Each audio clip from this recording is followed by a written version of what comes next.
will take time to come to terms with everything that happened in the Dominion. But time is the one thing we always seem to lack.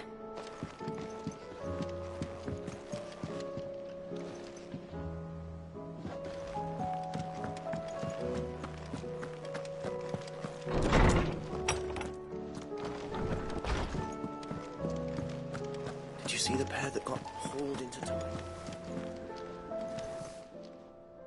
Clive? Going purse weighing you down?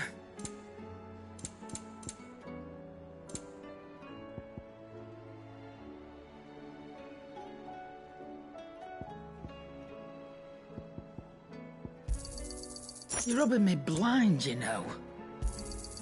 You'll not find a better price than that. Finished, are you? Still alive, are you? If you're gonna buy something, be quick about it.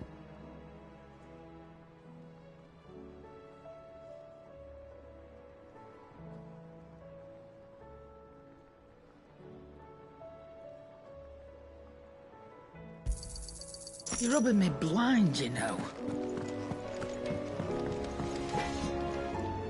Yep. So, what'll it be?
Not bad, if I do say so myself.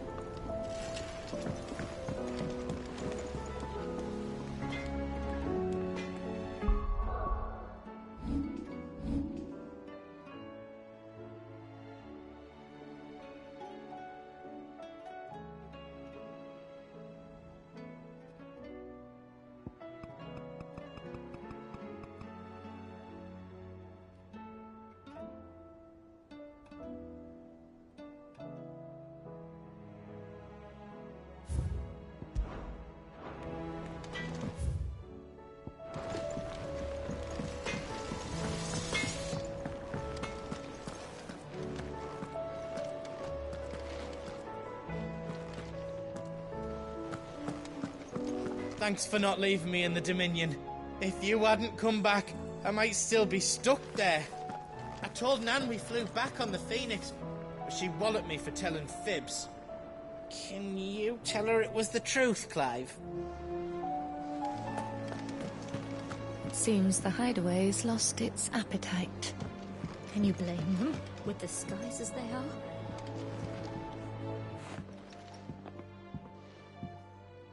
Sid! Look what the Cursebreakers brought back from Dalmekia. Said they were all the rage in Dalamil. Looks sort of funny if you ask me. I'll be damned. Have you had one before? Something smells good. What are we having? Bombs! And they are good. You should try one.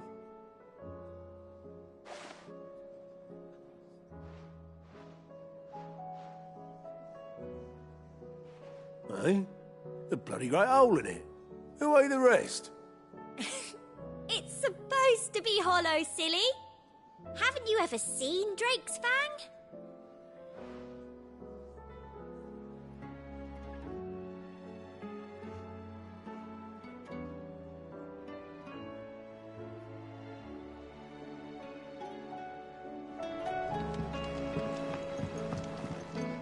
Welcome back, Sid. Coming right up.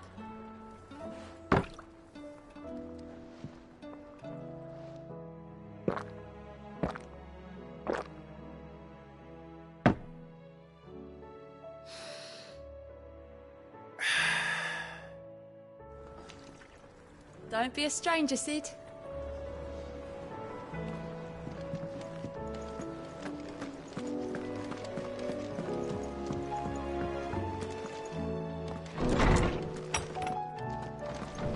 There's a storm coming, Sid.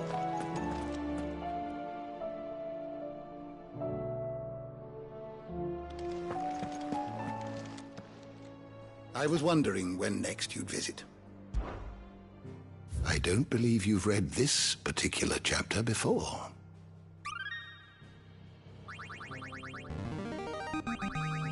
There is a rather fascinating excerpt I've been meaning to show you.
What subject shall we consider today? Sid, did you know that chocobos are far more resilient to the effects of ether than most other beasts? Some say that's one of the reasons they were tamed for use as mounts and sumpters, so that an ether flood wouldn't mean instant death for their riders or drivers.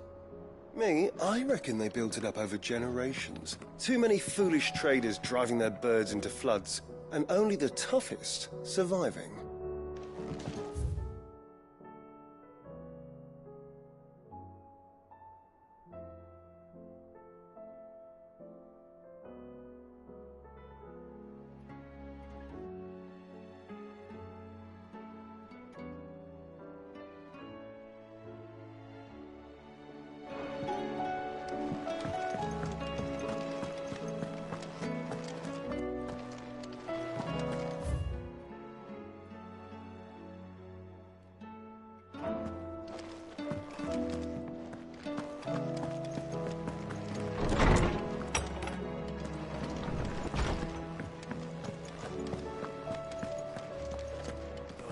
Battle cries of dread one die, in ruin lies less,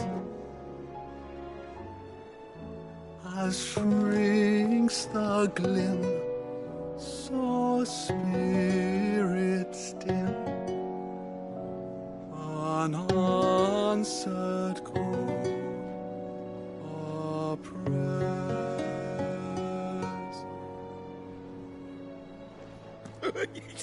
Ivan's newest dish is a map.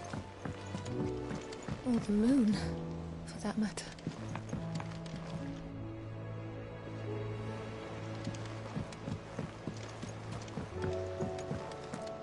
Mother, save us. Might be hard now there's only one. Then we're all doomed.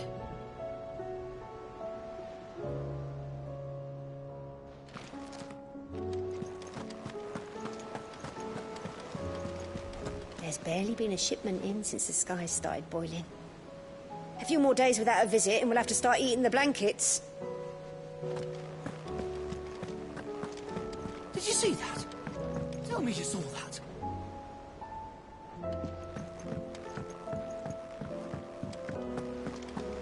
What do you make of them skies, then? Hello, as well. Oh, I wasn't expecting you back so soon.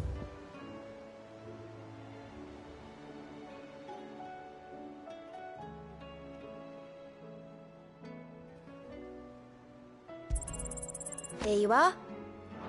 All done?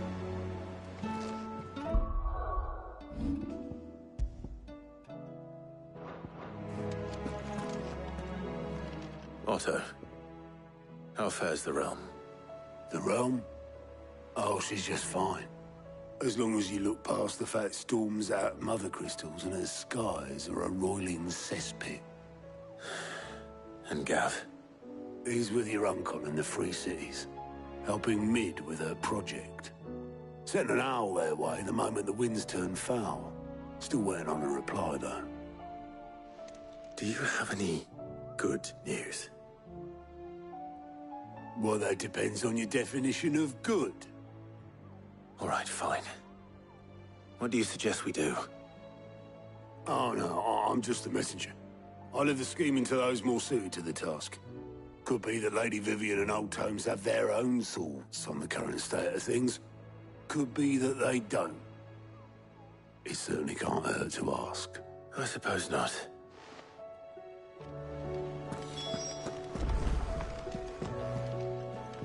How is it that every one of your little excursions presages some inexplicable catastrophe? Not that you are to blame for the Dominion's fate. No one could have predicted the actions of the Crown Prince. I'm sorry I couldn't save your home. My countrymen are stronger than you think. A few toppled clock towers won't break their spirits. They'll be back on their feet in no time. I hope so. Look at us. Bluer than a pair of bog crabs. Tempting though it may be, sulking will not help us find a solution to this mess. You believe there's one to be found? I don't know. But I am certain we're more likely to find it if we first examine the facts.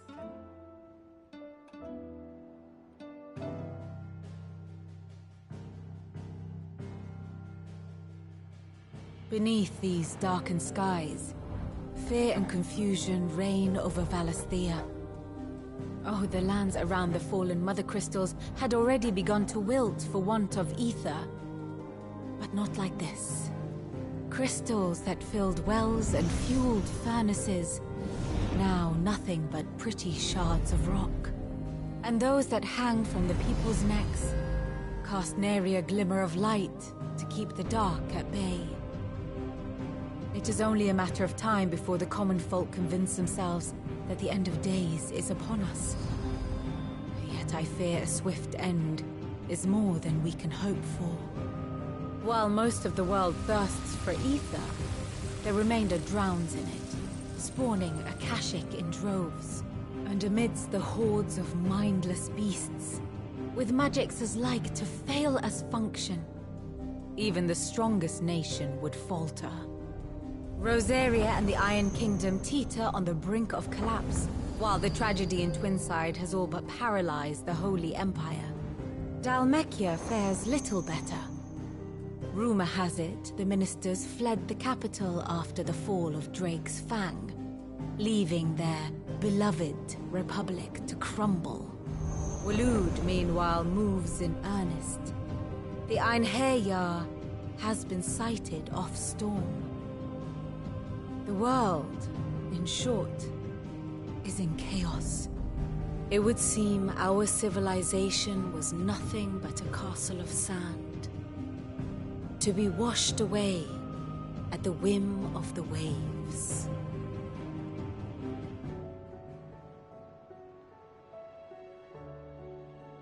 A castle of sand. Not my best flourish, but it seemed fitting. The reports I've received are considerably more blunt in their appraisal. Without the protection of their nations, it will fall to the people to defend themselves against those who would take what is theirs. Which is only ever going to end one way. Defending a farmhouse against a band of chocobo thieves is one thing, but pitchforks and palisades will do little to stall an army's advance. Should the King of Waloed deign to invade, there would be none to stop him. None but us.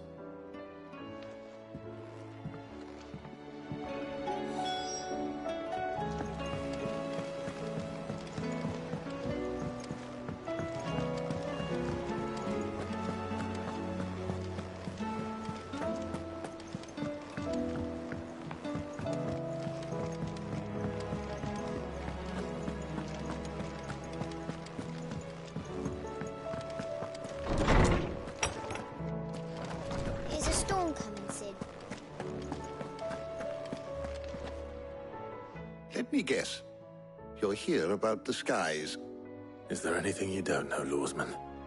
It doesn't take a court astrologer to augur the obvious.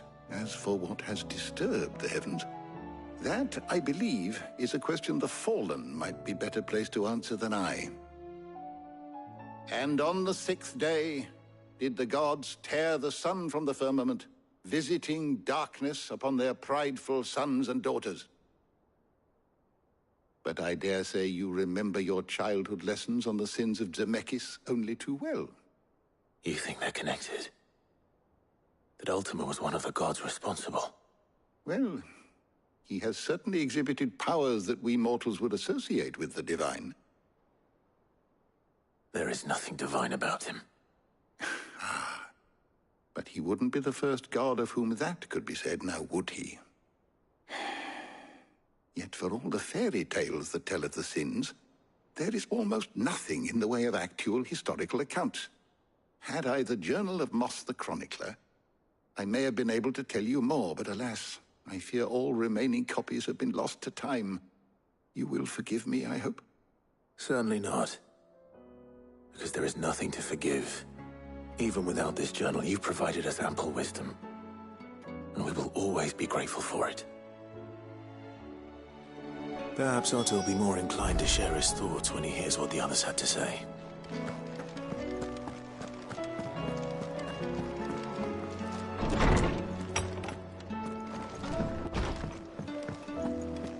Seems the hideaway's lost its appetite.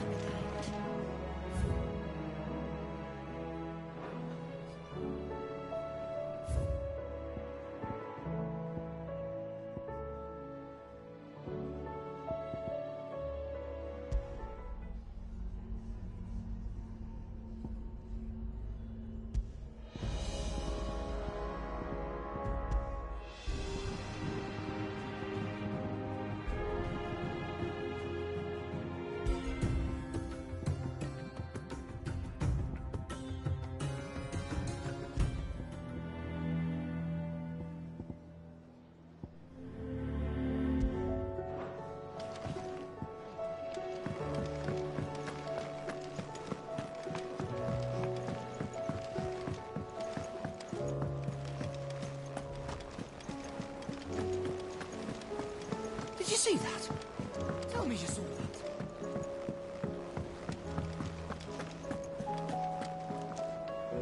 Clive, we have a problem. Only one? That would be a first. It would. Actually, there are 3. We had as many owls arrive while you were at the shelves. Martha's got a Akashic out her gates, and talk of monsters roaming the hills outside of Northreach has put the wind up Isabel and her lot. And don't forget Dalimil. Lubor says the village was raided by bandits. When it rains... It fucking pours. The curse breakers are spread thin, taking stock of the damage in the Dominion. And even if I could get word to all of them, I doubt they'd get here in time to make any real difference. Which means... there's only 2 people who can. Jill and I. Let them know we're on our way.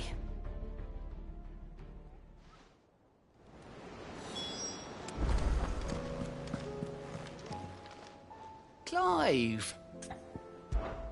Quick look. Seen enough?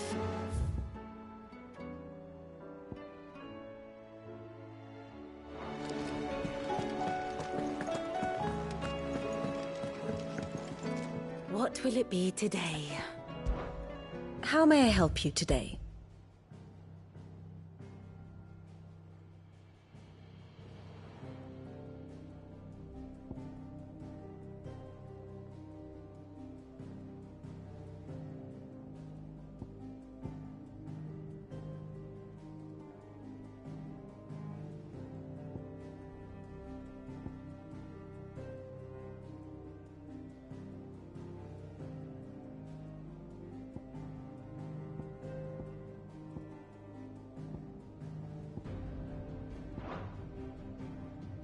Very good.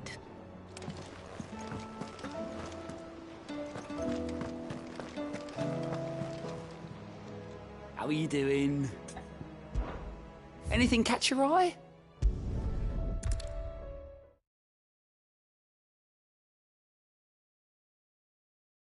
First we find Isabel.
Heard a bloke saying he saw ghosts on the far side of the wall. Ghosts? Then a wall won't stop. Where is everyone? Times are hard. Your customers. The garrison's being sorely tested. If there are ghosts in the Royal Meadows, then why isn't a garrison dealing with them?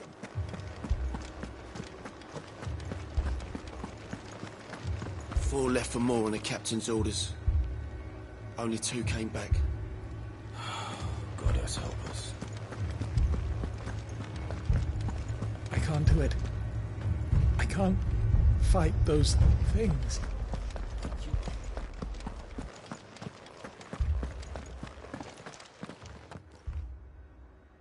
My lord. Milady. We received the dame's message. There have been sightings of strange creatures, I understand. With the blue eyes. Yes. Like a Kashik, but different. They've taken so many. I've lost... Akashic, but different. Ultimus thralls. And what of your mistress? Is she here? Oh, no. She went to the garrison to ask what they were planning on doing about all this. Then we'll look for her there.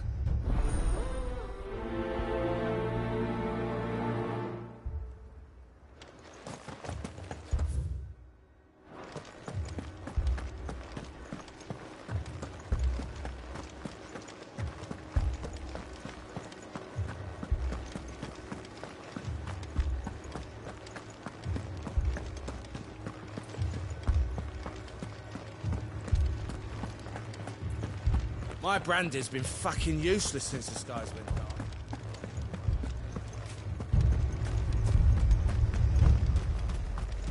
Don't leave me, Paul. It's all right. Give me your arm. That thing, it took off the captain's head. Before we could even draw his steel. Madame, please! Half the garrison's been slaughtered by those things. We lost the captain this very morning. We've tried requesting reinforcements, but there's been no word from the capital or the Dominion in days. What more would you have us do? I would have you do your duty. Those at the Vale look to me for protection, and protect them I shall. Because they are my charges, and that is my duty. In case you have forgotten, the people of this town are your charges. But more than that, they are your people. Your sisters, your brothers. You're lovers, so you have a choice. Lay down your sword and watch as they are slaughtered, or take it up and do what is right. She speaks the truth, you know. This here, it's all we have. It's all that's left. What we have left is our lives! Do you really want us to lose them as well? Not if we don't have to. Look, there's a cask under the captain's bunk. Let's talk about this over a drink, eh? I'm listening. I'll have a word with him.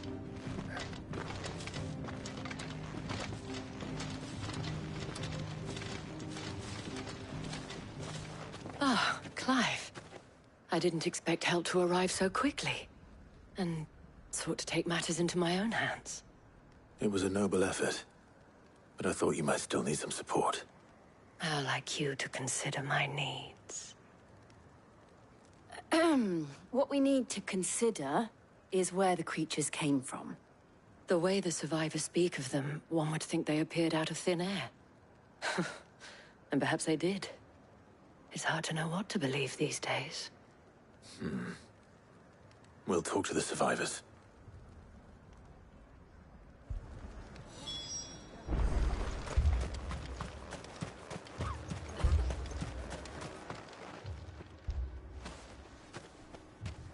Did you see the creatures that attacked you? Creatures? Yeah, they came out of nowhere. They went for Joseph first, then me, and then they were just gone. Do you remember where you were? On the road from Oriflamme. We just passed Moor when... Where's my Joseph? It's all right. Just rest now.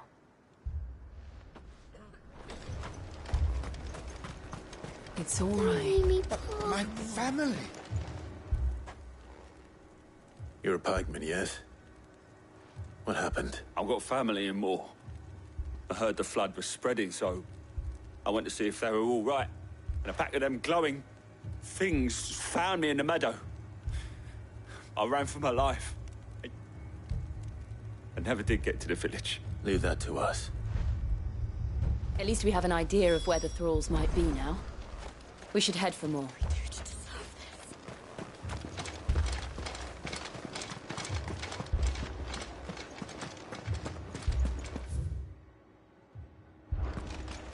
The two soldiers were carrying another.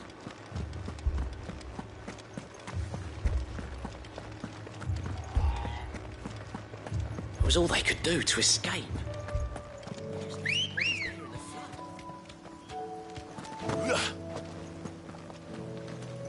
Come on.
Run like the wind.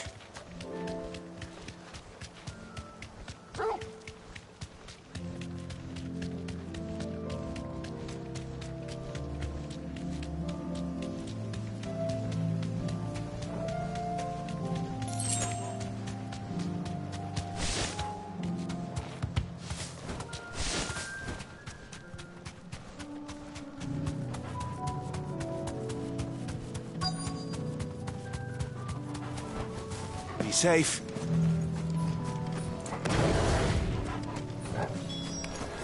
Clive, look! I see them. With me!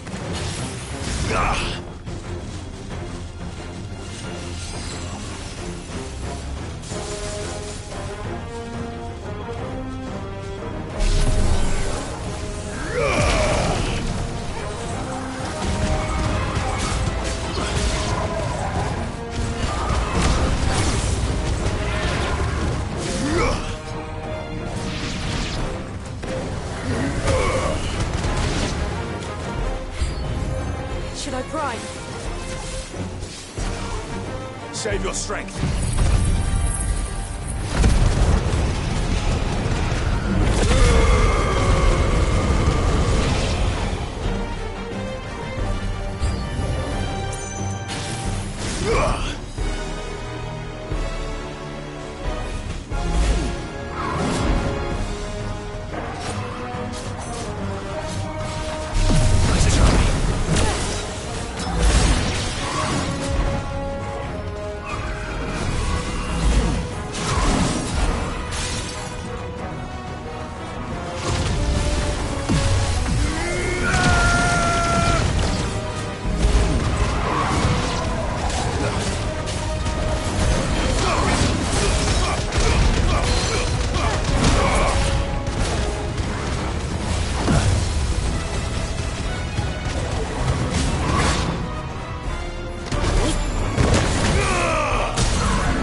Do you think there are more? There are always more. But I'd say we've done what we can for the time. Then we...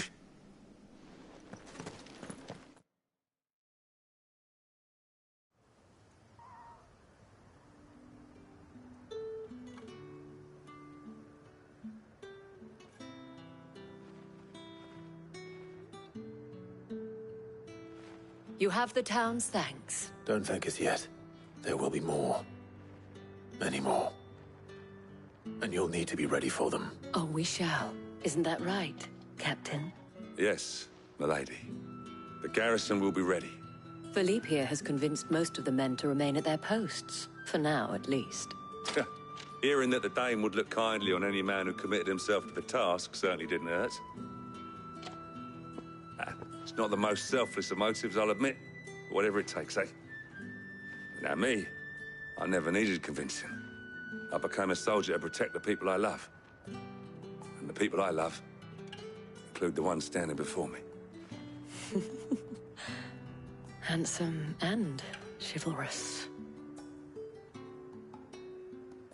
Now, if you don't mind, I have sentries to post. Milady.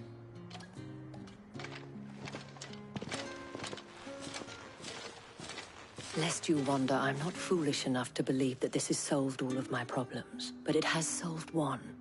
And that's one fewer than I had this morning. Thank you again, Clive.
man's gonna die if we don't get him to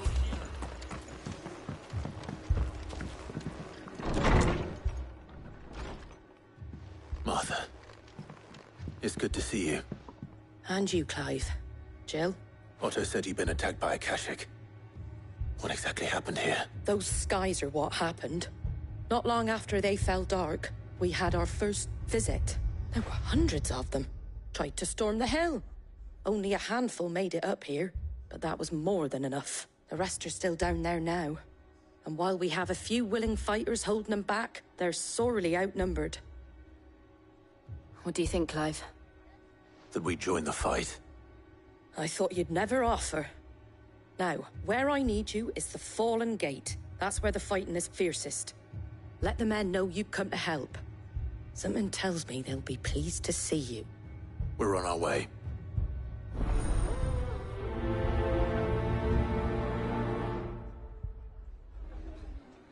Do you think there are as many as Martha says? More.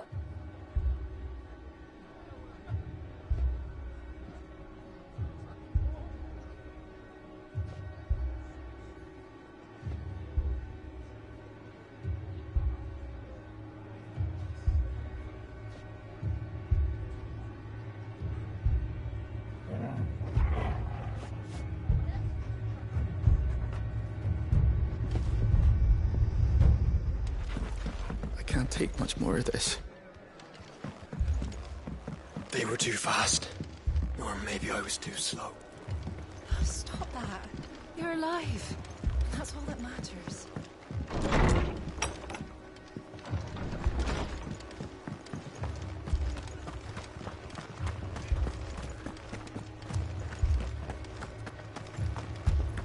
You don't think they've abandoned us, do you?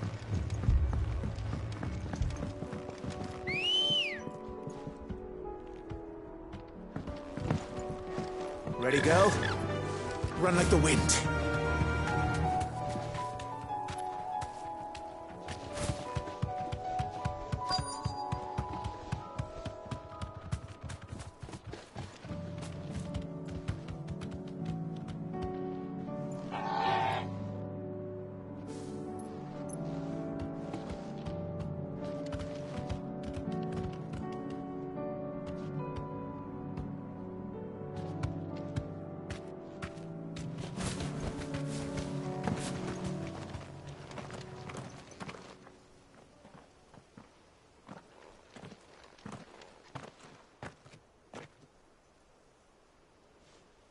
Clive, wounded.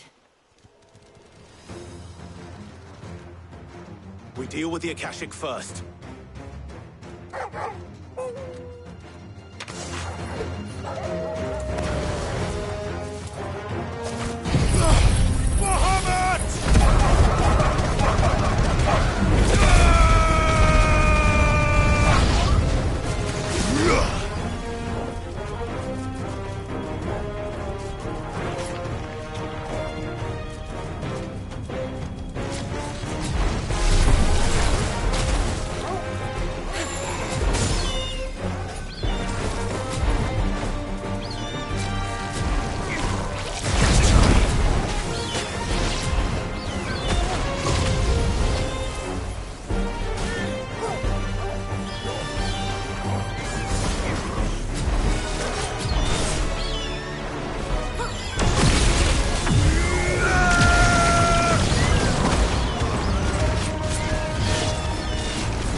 These men don't have the look of hired swords.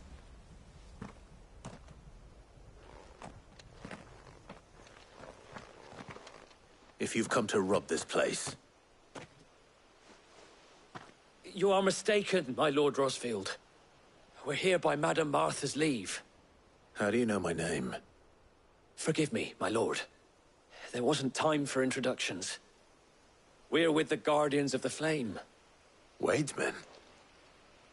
But how did you come to be here? Where is your commander? Sir Wade left earlier with a scouting party to find out where the Akashic were coming from. Did he? Take your wounded back to the inn. Martha will see you're looked after. We'll join you anon.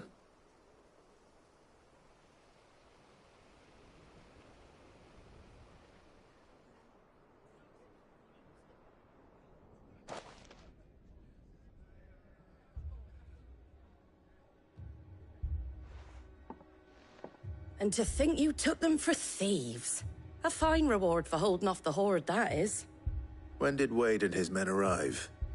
Not long after Rosalith fell. The Guardians asked me to shelter some of them that had lost their homes. They were making ready to leave just as the skies turned, and we agreed it was best we stuck together. Martha! Trouble! The scouting party's almost at the lift, but they got a pack of Akashic snapping at their heels! And they got wounded with them! They're not gonna make it! Damn it all. We'll worry about them, Martha. You look after everyone here. If any can still fight, send them to the lift. I will. You two be safe now.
How long is this going to take?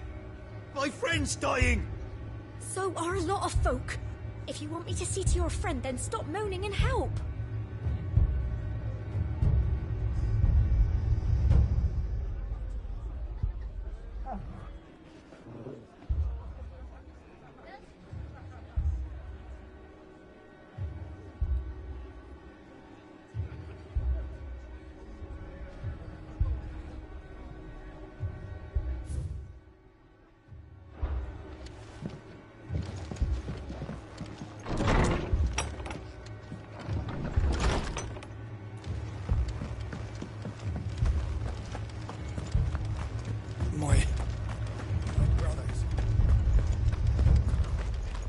Mad dogs.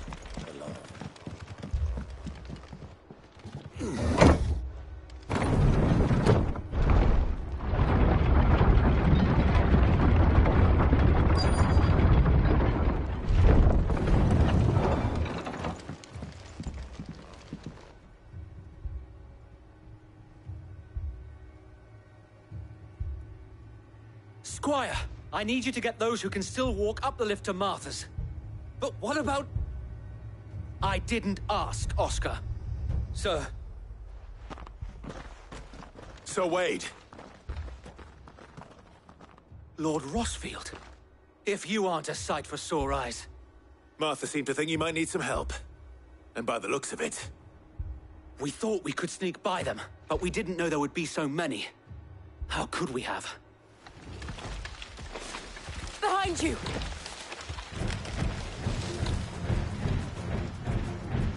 Damn it!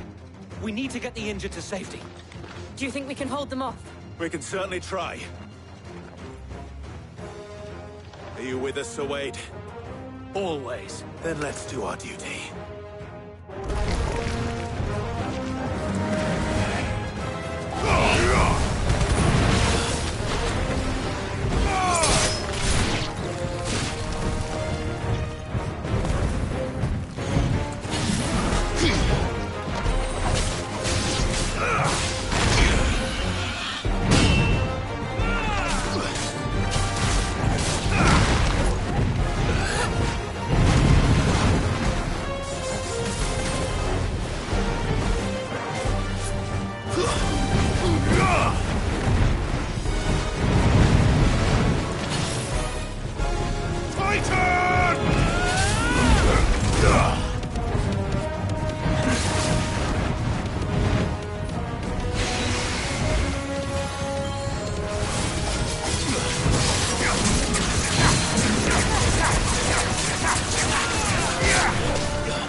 missed you.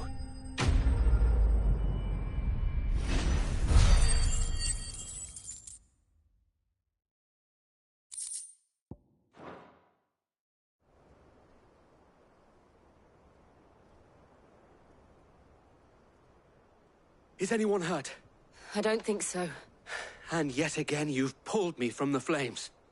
It's just a pity I keep walking into them. You've never been one to shy away from danger, Sir Wade. Like any shield worthy of the name. I see you're all in one piece. Martha! Is something wrong? The lookout saw smoke coming from down Eastpool way. Too thick to be a hearth. A second horde. Feel like finishing the job? Always. Jill and I will make for Eastpool. You'll need to move the injured without us. Don't you worry about them. The moment my men are safe, I'll follow. Good luck.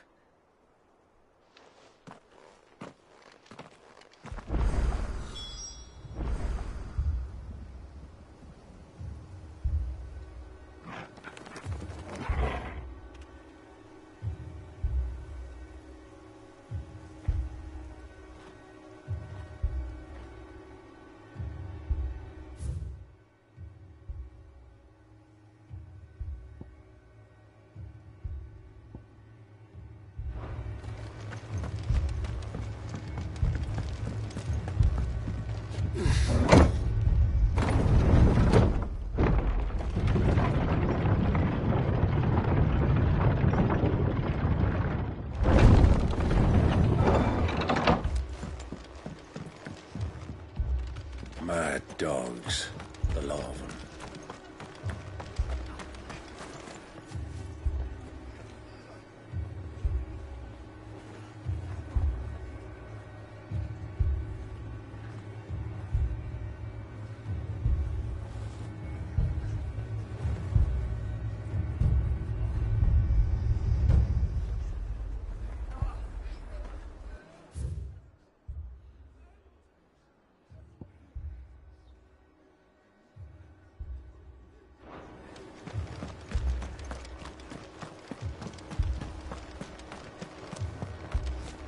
This man's gonna die if we don't get him to a healer.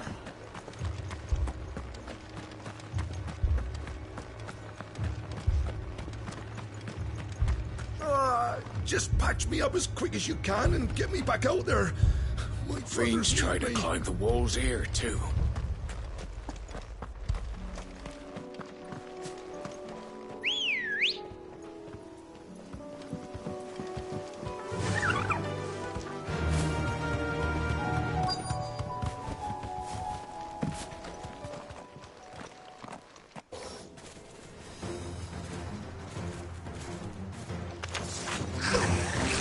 They're headed for the rest.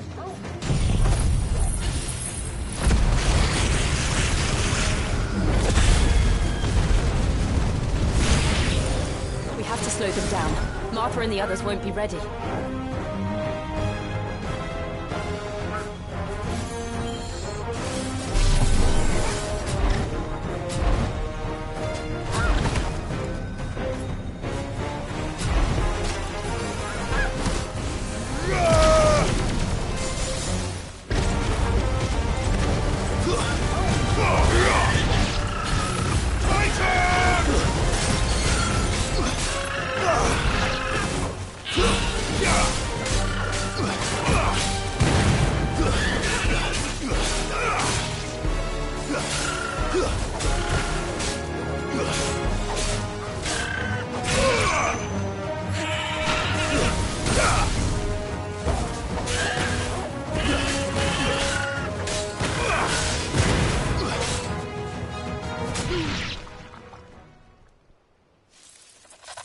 Something's coming. Apologies, my lord. Did I miss anything? Only the first round, Sir Wade. Shall we?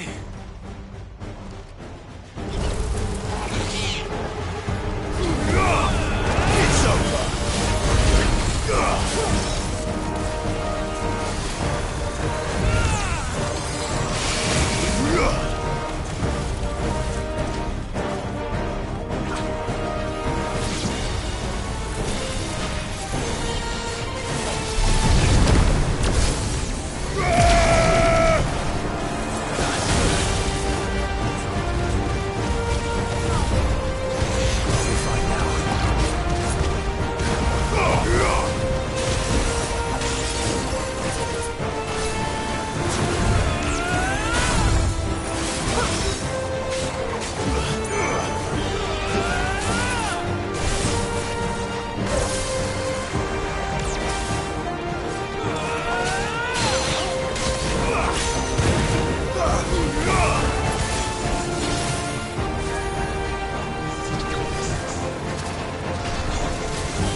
Do you see any more?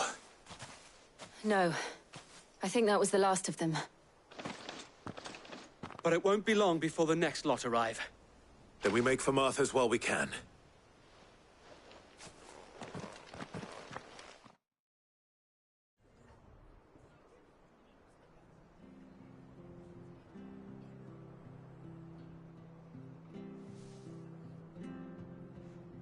What did you find out there? The same as Sir Wade.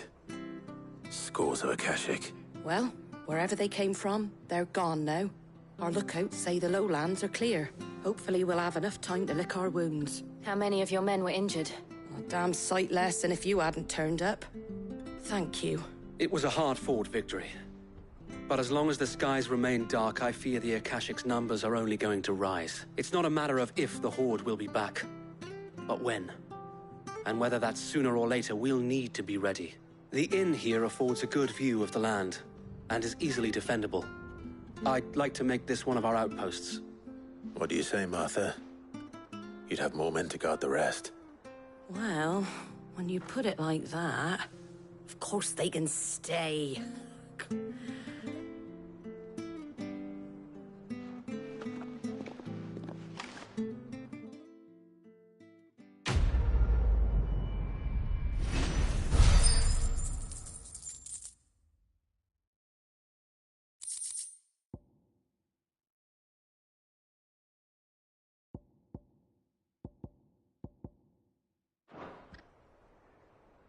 My lord, there's someone I'd like you to meet.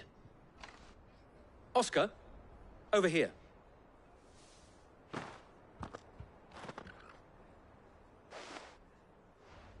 It is an honor to make your acquaintance, Lord Rossfield. I am Oscar. Oscar of House Murdoch. Murdoch? I wasn't aware the Lord Commander had children. Oh, he didn't. But his brother, my father, did. I am Sir Rodney's nephew. Well, go on, then. It's not for me to ask him. Yes, Sir Wade.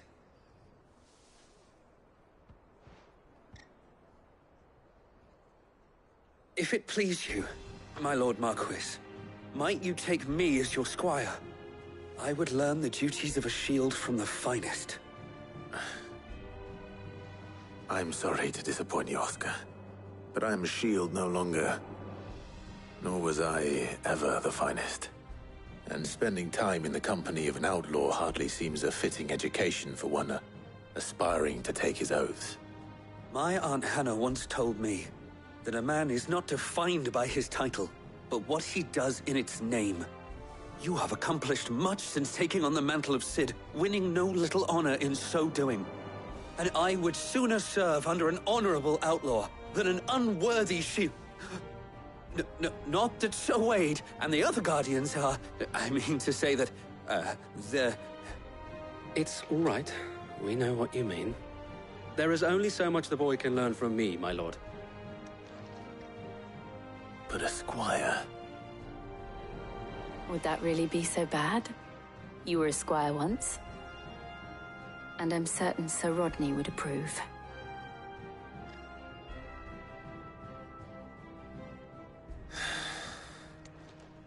Know that I'll show you as much leniency as your uncle showed me. I would not have it any other way.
I will not let you down, Lord Rossfield.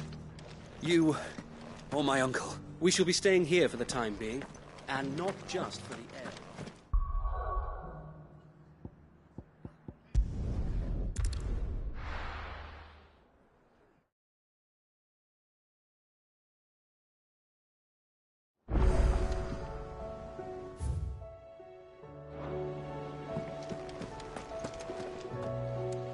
I don't want to see any more of our friends hurt.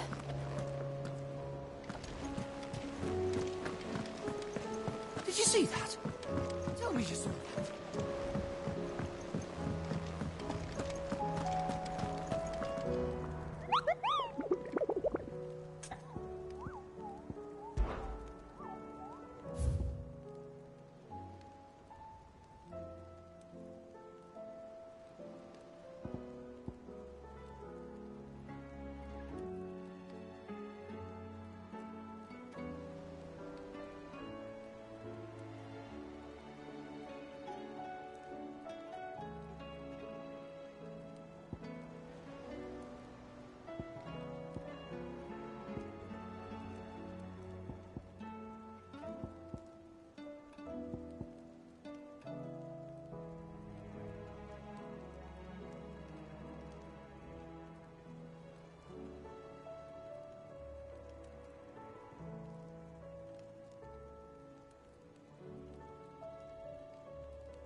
Poor bastard.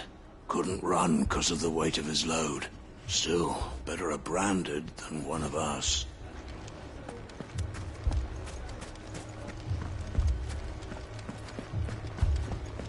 Fucking thieving bastards.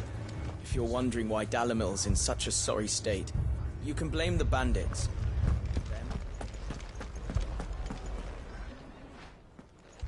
Sid! Your new companion appears much more formidable than your uncle. Should I be worried? You haven't been introduced. Jill, Clive has told me much about you. All lies, I'm sure. Your Stolas said that Dalamil has a bandit problem. Indeed. Although, you're a little late. They left with our food and guild days ago. Any idea where they went? The desert's a big place. Your guess is as good as mine. But the fact is, I have more immediate concerns. What did you say to me? What did you say? Ah, as if by magic. Let's just say we've yet to reach a consensus about how to solve Dalimil's little problem. And at this rate, it won't be the actions of the bandits which prove to be our undoing. It will be our own. I've tried reasoning with the dissenting parties, but even the Desert Hare has limits. Perhaps we could talk to them. What makes you think they'll listen to us? What makes you think they won't? She makes a fair point, Sid. And you won't have wasted much of your precious time if you fail. They're just across the courtyard.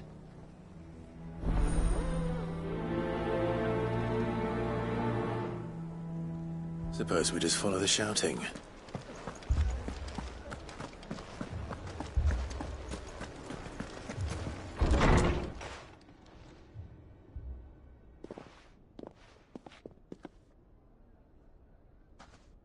You wouldn't talk like that if it had been your men whose throats were slit. Blood for blood, it's the only way. We hire mercenaries and have them mount the bandits' heads on our walls as a lesson to the rest. And what happens when those mercenaries are slaughtered like your men? Are you going to hire more? We're better off using that coin to buy food and supplies. If we hire mercenaries, the only thing we're buying is the bandits' ire. And you cannot fill empty bellies with that. Do you hear me? But what happens when they come back? Maybe it'll be your throat that's slit. That's enough. Both of you. Any more of this and I'll throw you out myself. Come back when you're ready to talk like adults.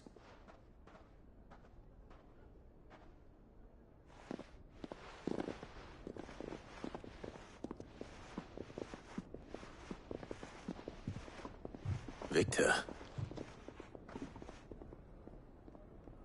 What's he doing here?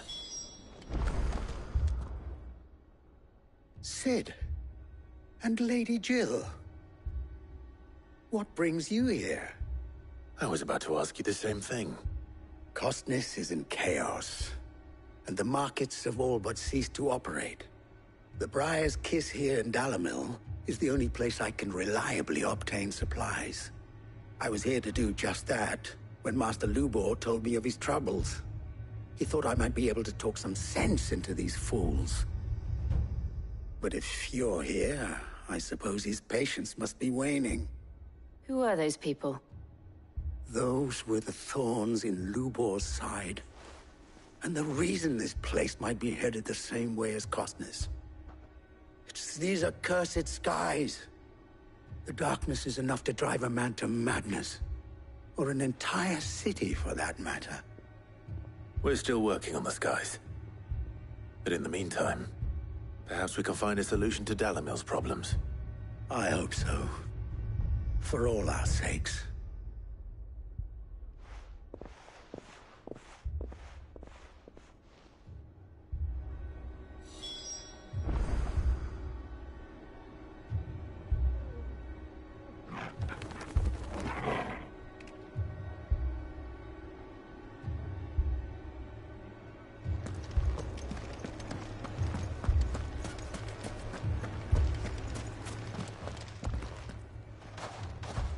So, you see my predicament? What I saw was a room full of people who were angry and afraid. And with good reason by the sound of it. But if left to smolder, that anger and fear could set the entire town alight. My thoughts exactly. What to do? Both sides wish to protect their homes and livelihoods, if only they could agree on how. But as long as they are divided, we are vulnerable. And if there's one thing bandits like, it's an easy target. What would Sid the Outlaw suggest? Well, if it were my namesake, he'd let them choose for themselves, and be on hand to pick up the pieces when it all went wrong. That sounds like a recipe for disaster. A recipe for disaster is precisely what it is. But perhaps that realization would be enough to make them question the ingredients. While it's plain neither Conrad nor Natalie will countenance the other's proposal, it may still be possible to make them doubt their own. Before presenting them with a third option. And that would be? To pool our resources and save the city ourselves. Why fight each other? When all that fear and anger can be directed at the bandits. It appears we have a plan of action. Victor, pay Conrad a visit. See if you can't convince him of his folly. I'll speak with Natalie. As you wish. Your faces are not well known in this town. That may prove useful. Don't worry, Victor and I will do most of the talking. You need only play along. Play along? What he means to say is yes.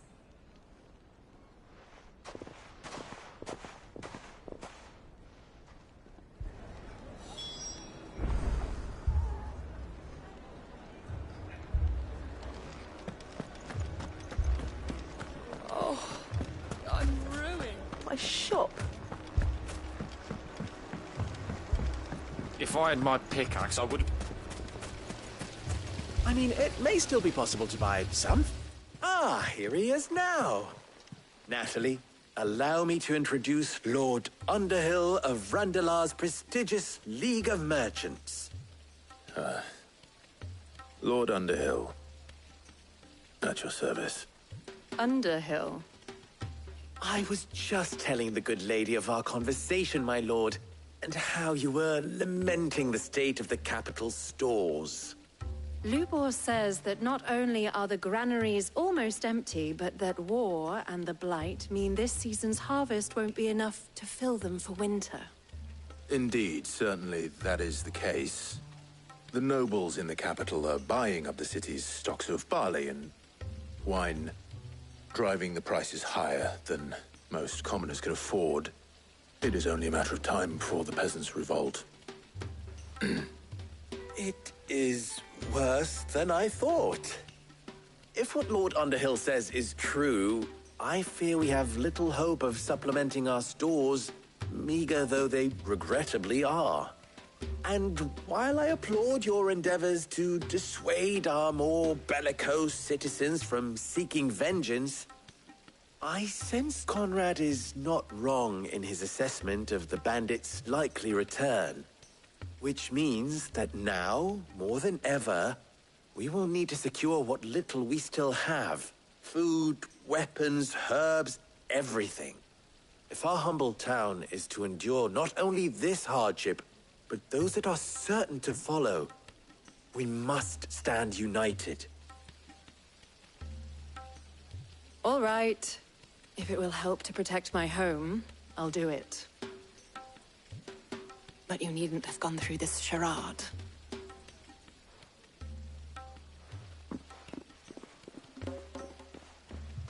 Thank you, Clive. Your performance was nothing if not workmanlike. She saw right through it. I didn't say it was good, merely that it produced the desired effect. Now, my scouts should be returning shortly. Meet me back at the Briar's Kiss, and we shall see what we face.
It appears I have no choice but to do what little I can to defend what little we have. I would not see any unnecessary blood spilt. We need a plan. Now feel good, boy.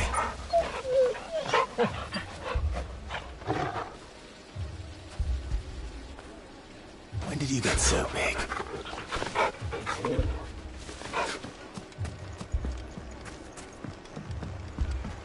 Mummy, I'm scared.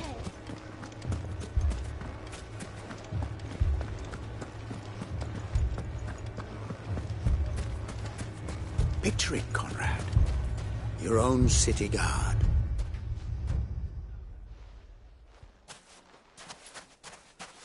Ah, here she is. The Lady of the Spear herself.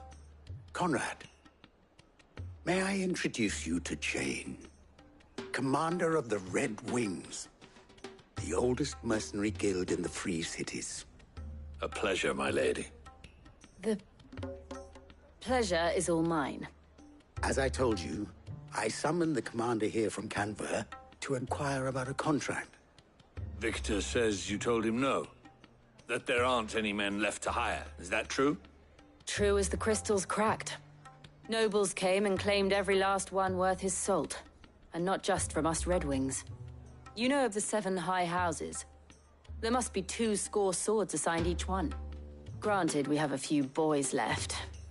If it's boys you're looking for. Well, Conrad, are you saying that Dalamil's finest cannot defend this town better than a gaggle of unblooded striplings? That a band of beardless youths could better avenge the deaths of your brave men than you yourselves? Absolutely not. We'll show those bastards who they're dealing with.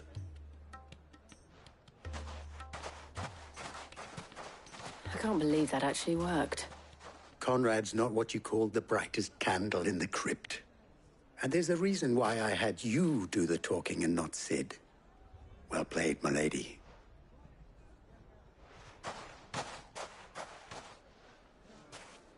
I'm not convinced our roles in this ruse were entirely necessary. I don't know. Conrad seemed quite taken with you.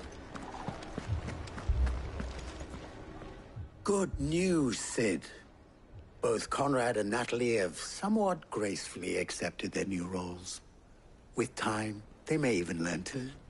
Time no longer appears to be the luxury it was before lunch. I take it your scouts found the bandits. Technically, it would be the bandits who found my scouts. It appears they march for Dalamil as we speak. All of them. You're not serious. They don't just want food, they want the whole damn town.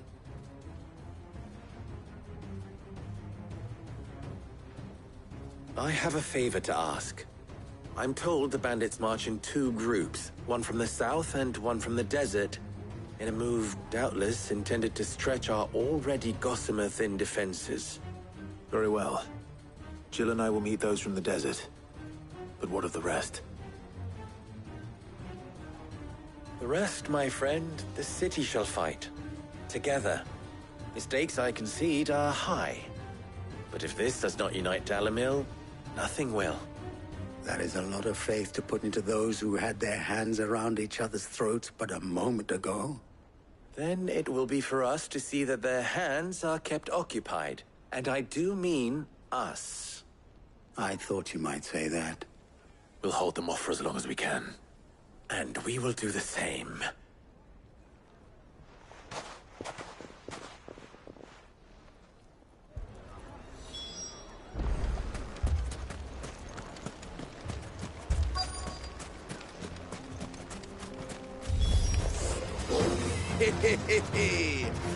The women folk have come to fuck us. I'll take that one. It's all yours.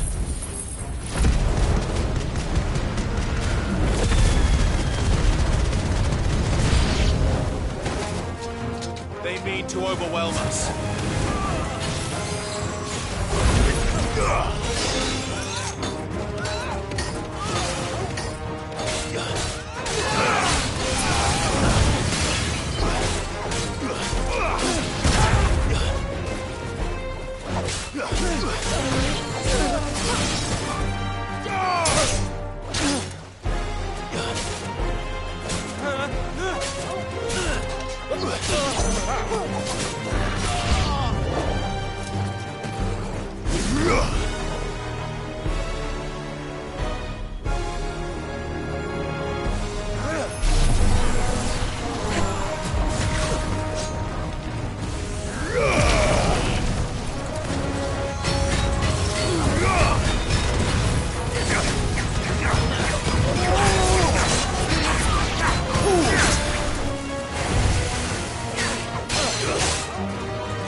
The townspeople.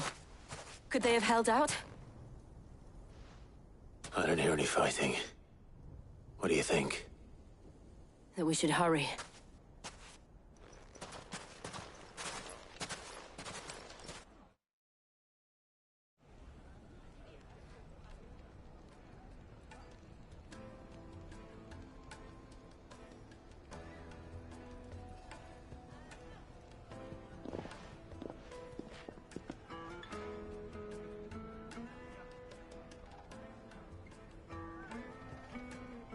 Natalie, I owe you an apology. You did well out there. The inn would have been lost had you not held the line. Without you, there would have been no line to hold. You saved us, Conrad. You saved Dalamil. We all saved Dalamil.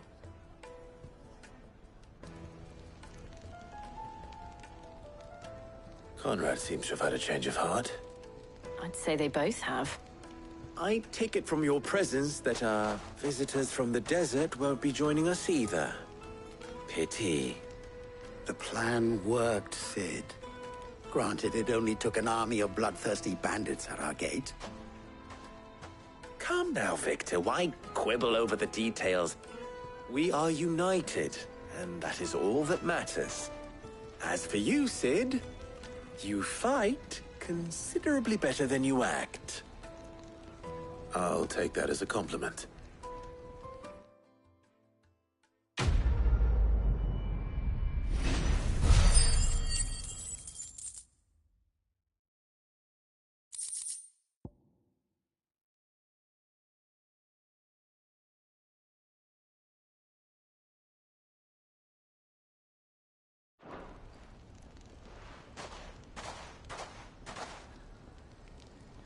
Our friends seem to have things under control.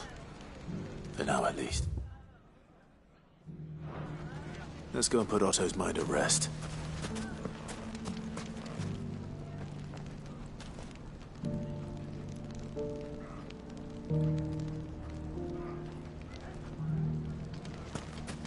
We may have driven the bandits back once, but what's left of them are still out there nursing their wounds. And their grudges. So our watch continues.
Let's go.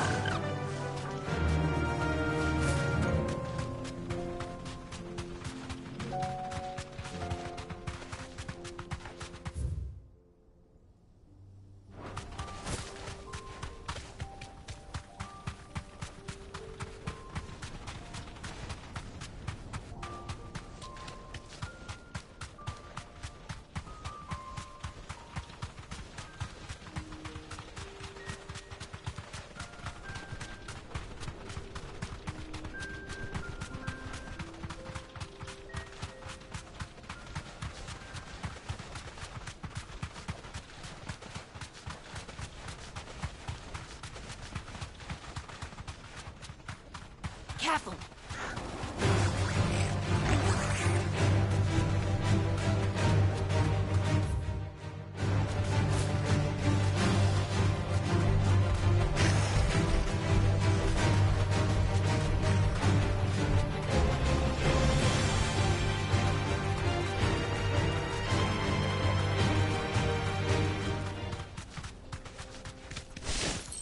Straight home now.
Ready, go?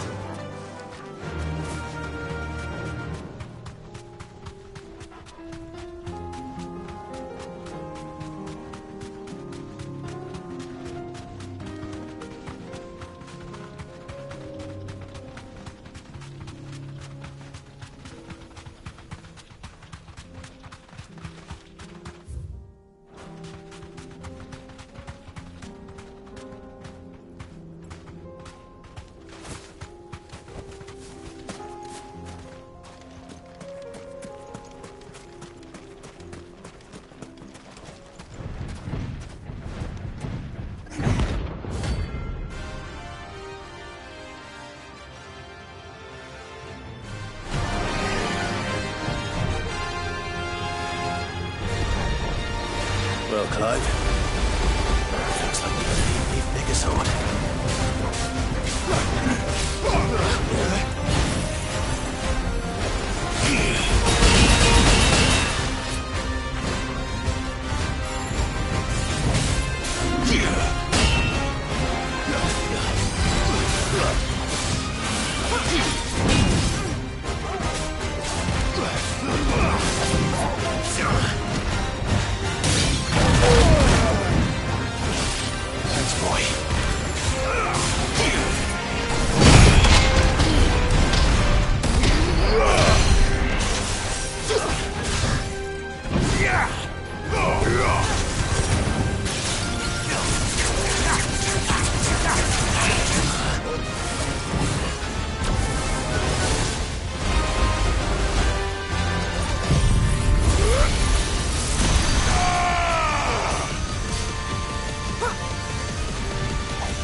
shell.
The bandits may be no more.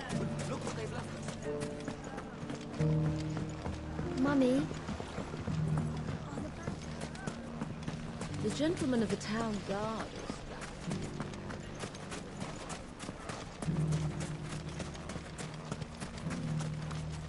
Are you looking for something in particular?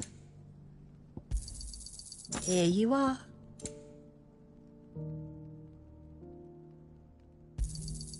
An excellent choice.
This might take a while.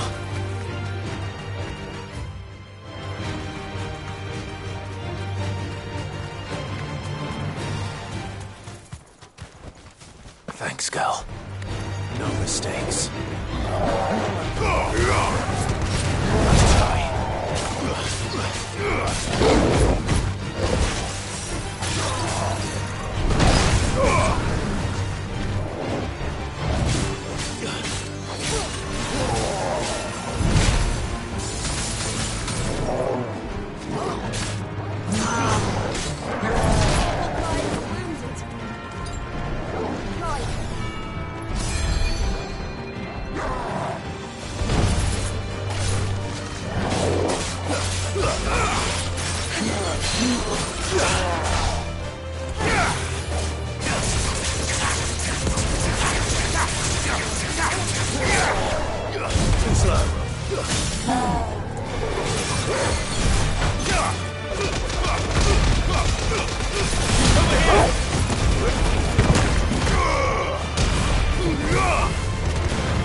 Nice try. Nice try.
Let's go.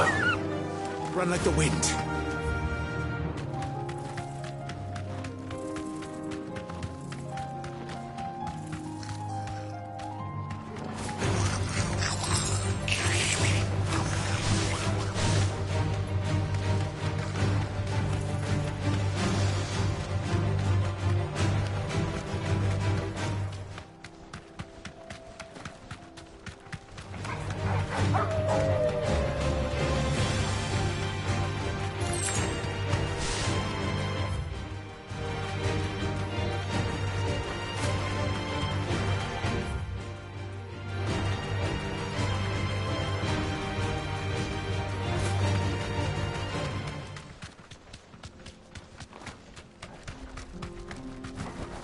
Be safe.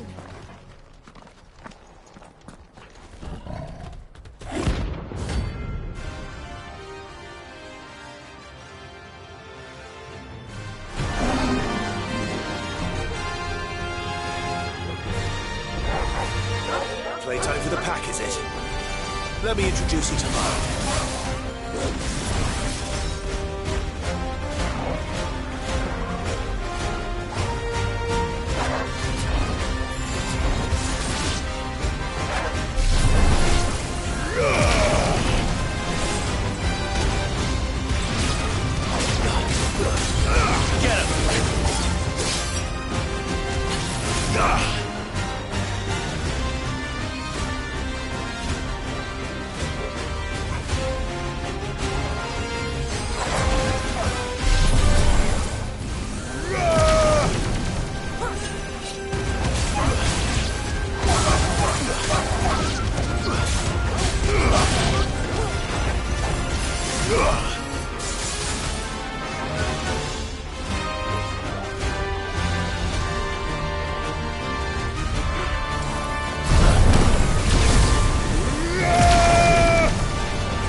And then there was one.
Nice try.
That wasn't too bad, was it, Torgal?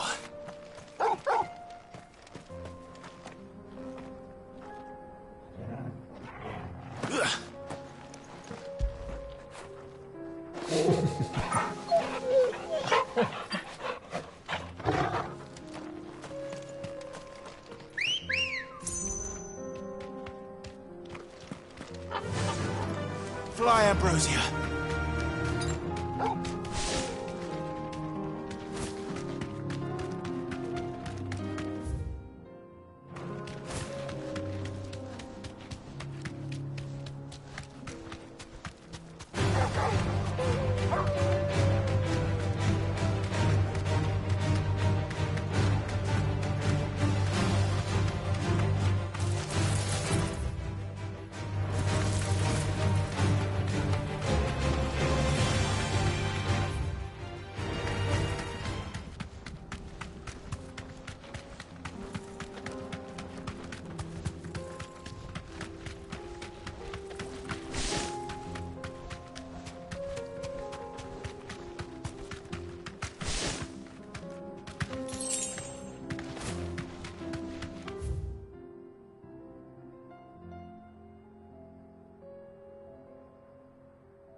Over here! Slow pull!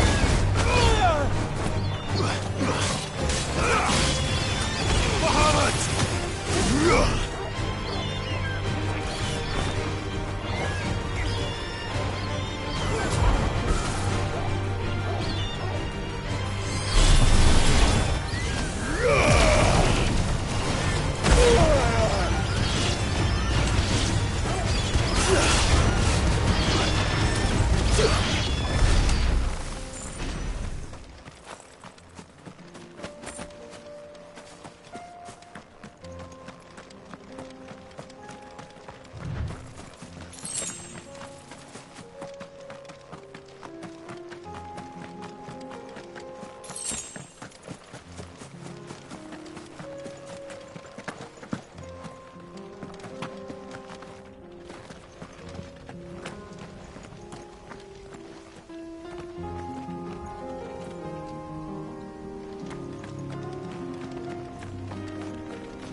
Fine hound.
Take too many risks.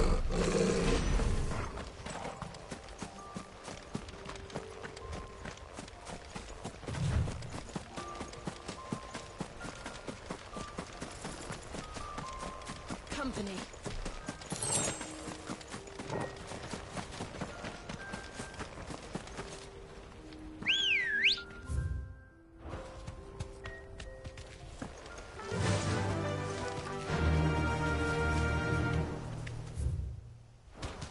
Faster! Careful.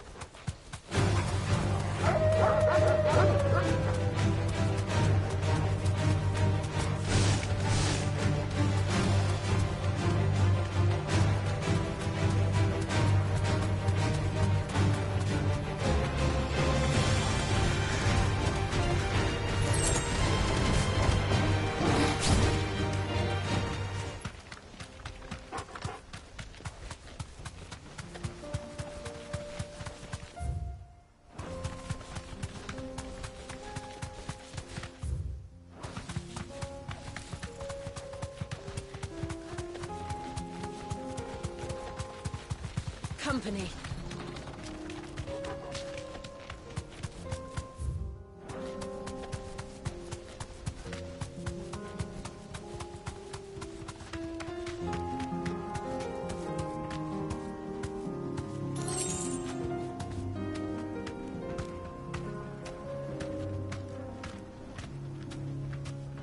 That'll do, girl.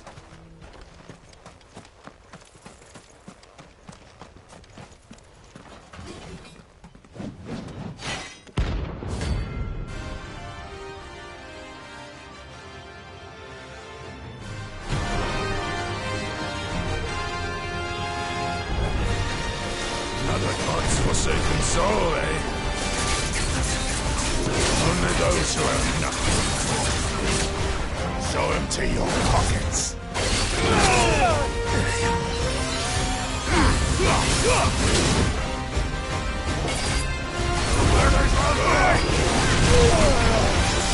Titan!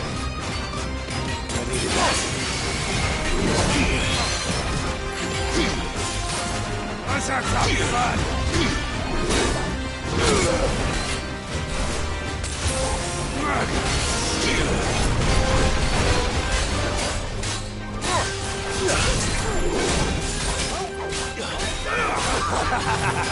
Soil and stone!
Daniel!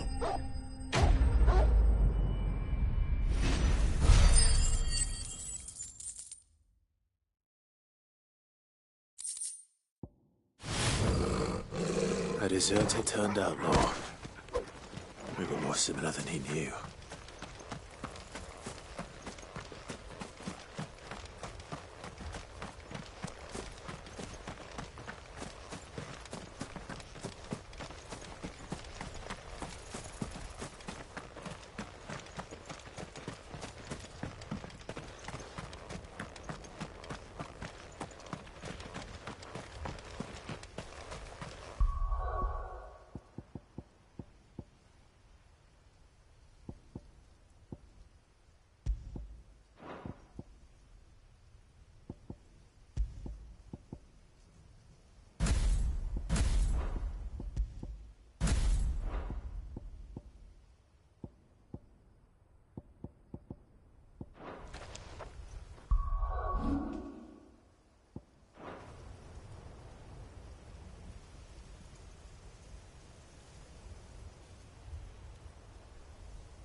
This is no time to ride. Let's go. Fly, Ambrosia.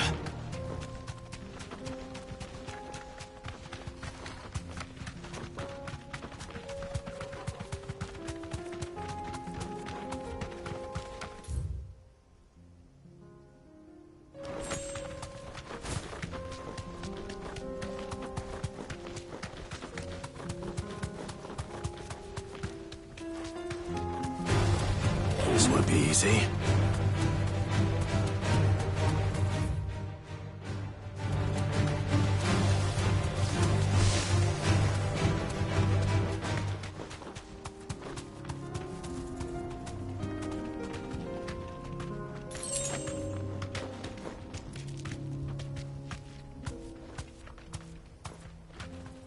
Back to the stables, girl.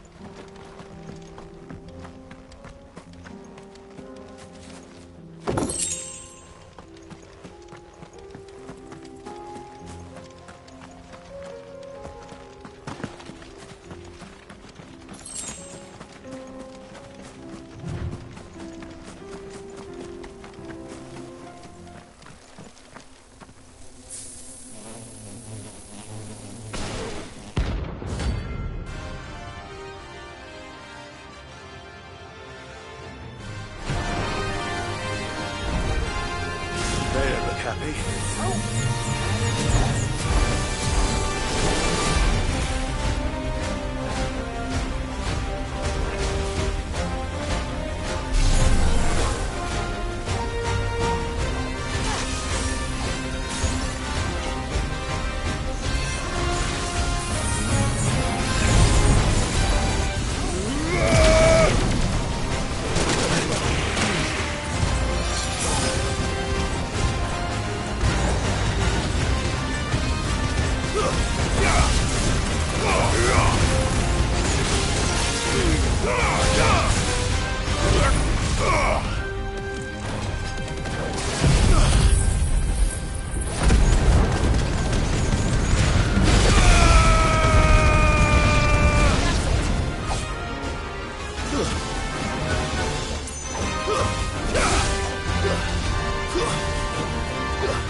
Peace at last.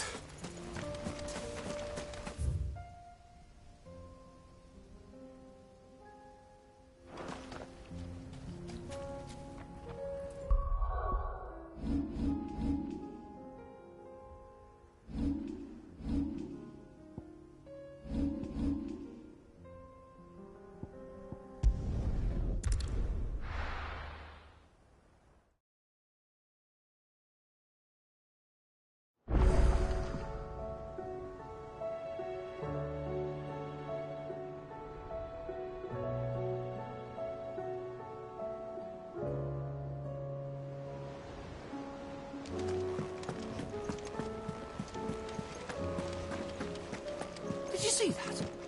Tell me you saw that.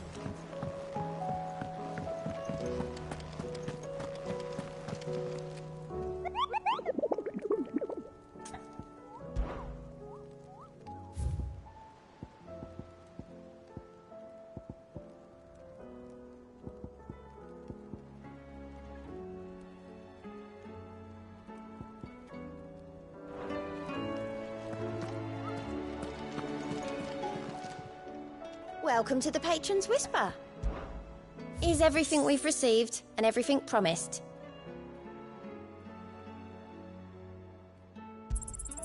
All yours. All done?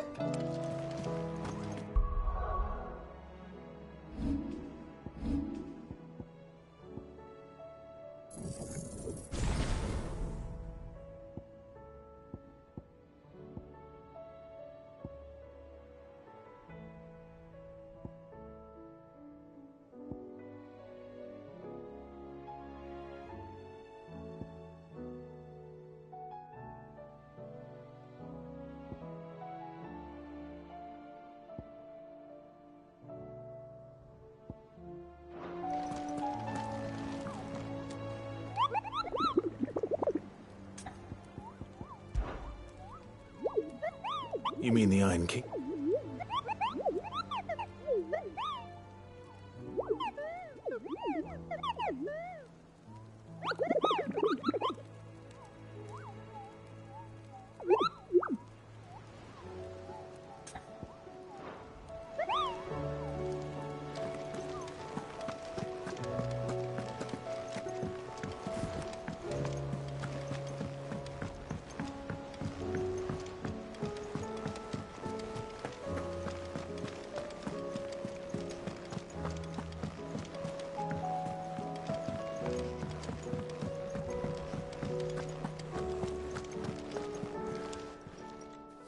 Aye, it's a dangerous world out there.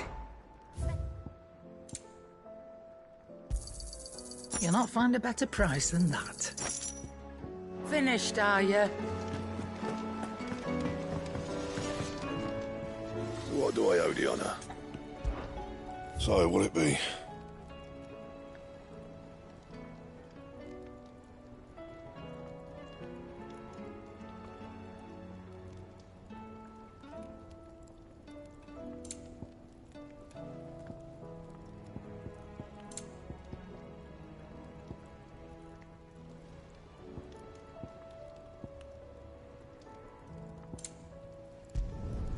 Should last you a good while.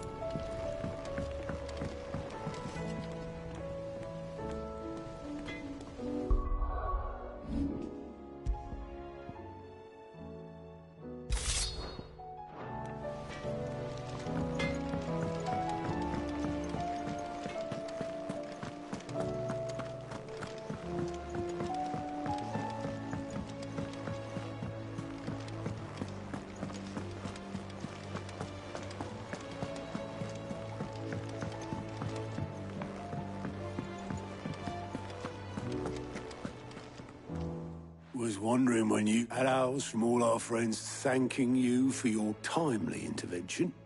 How is it you always manage to arrive at just the right moment? Luck, I suppose. Any word on the rest of the realm? Let's see. Storm's still crying out for Mother Crystals. The nations are still in chaos. And the skies are still the colour of a kick in the kidneys 2 days on. So... Right. Clive, we knew this was going to happen. Well, not the bleeding skies part, but you take my point. Now's not the time to second-guess yourself. Now's the time to visit the infirmary. Talia says your brother's awake. Thank you, Otto.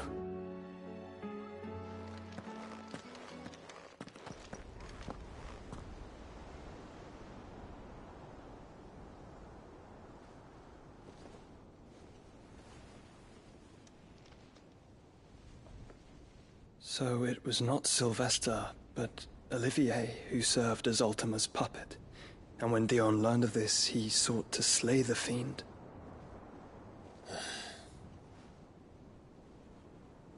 Only for his father to take the spear that would have freed him. Enough to drive a man to madness. Small wonder he hasn't stirred. I would be afraid to wake. Had I but reached out to him sooner, warned him of the threat Ultima posed. But now, both an empire and her prince lie broken. Joshua, what do you know of Ultima?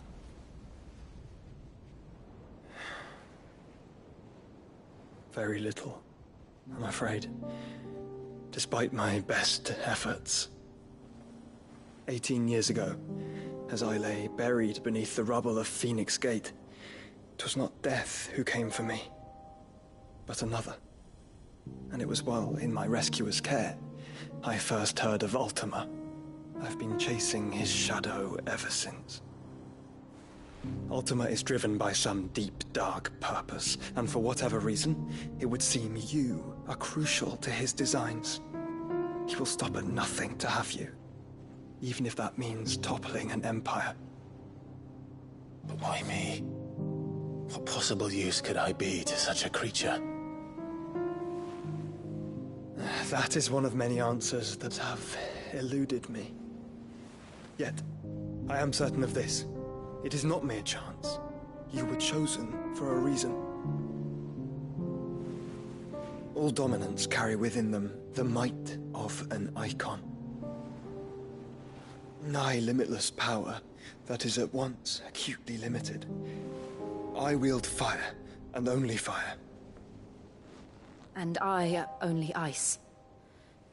8 wardens for 8 elements. But you, Clive. You are different. You're special. Your abilities begin with the flames of Ifrit. But they do not end there. The fact Ifrit can even exist goes against everything we thought we knew of dominance. Perhaps Ultima has been waiting for one such as you, whose potential is truly limitless. I've encountered that thing several times now. If it or he, as you say, needs me, why hasn't he claimed me as he did the boy? Were I to hazard a guess, I'd say the two of you are somehow incompatible. His mind not properly attuned to your body. His mind? Mind, awareness, spirit, call it what you wish.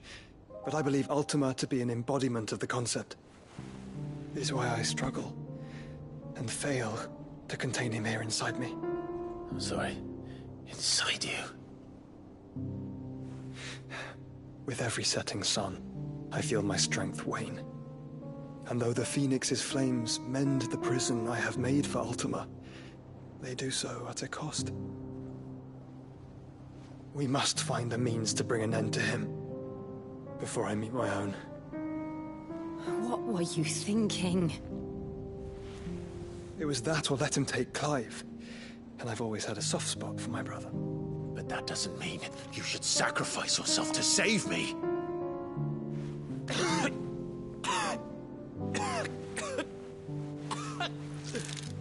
Joshua. Clive, it's Gav.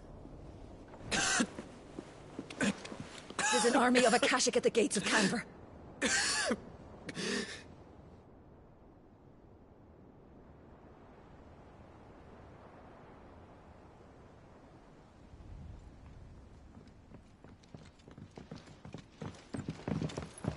Well, what's the short of it? It's all Tyre told you. The capital of the Free Cities is under siege by an army of monstrosities.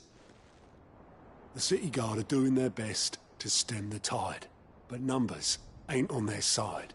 What of Lord Byron and Mid? Were they able to escape? No, but they're all right for now.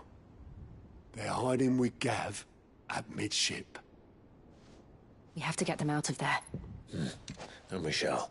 Otto, prepare a Stolas. Tell Gav to stay exactly where he is. Understood. Vivian, what's the swiftest route to the Free Cities? That sounds like a question for the map. Look here. This road, through Tabor, should provide the least trouble. Good. What a coincidence. Tabor is exactly where I'm bound. Joshua, Bed is where you should be bound. You don't think I told him the exact same thing? Were Tyre not such a talented healer, I would surely have been inclined to agree. But, thanks to her ministrations, I feel I may safely rejoin my attendant, who was to wait for me in Tabor if we became separated. All right, we travel together. Clive. If he stays close to me, he'll be fine. Thank you, brother. I'll look after him.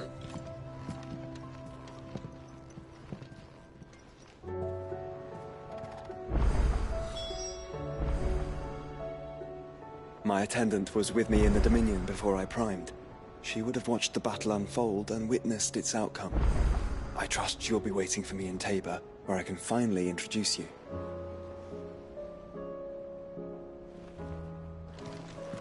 Tyre's right. Your brother is in no condition to travel. That's all I'll say on the matter. It's Mid, Gav, and your uncle we should be thinking about now.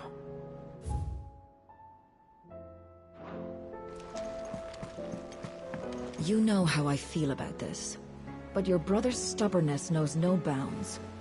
I'm starting to think it runs in the family.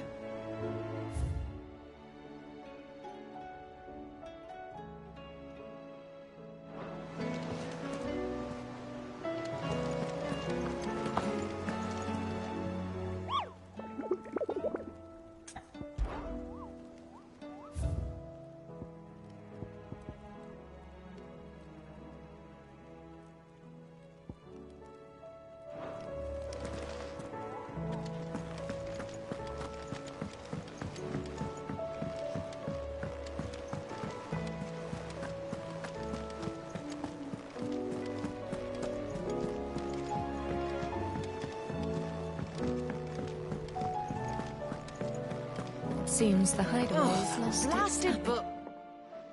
Here, you put me in this situation, Clive. You can bloody well get me out of it. Are you sure it's me you're looking for? I'm all the cook will be needing, thank you very much.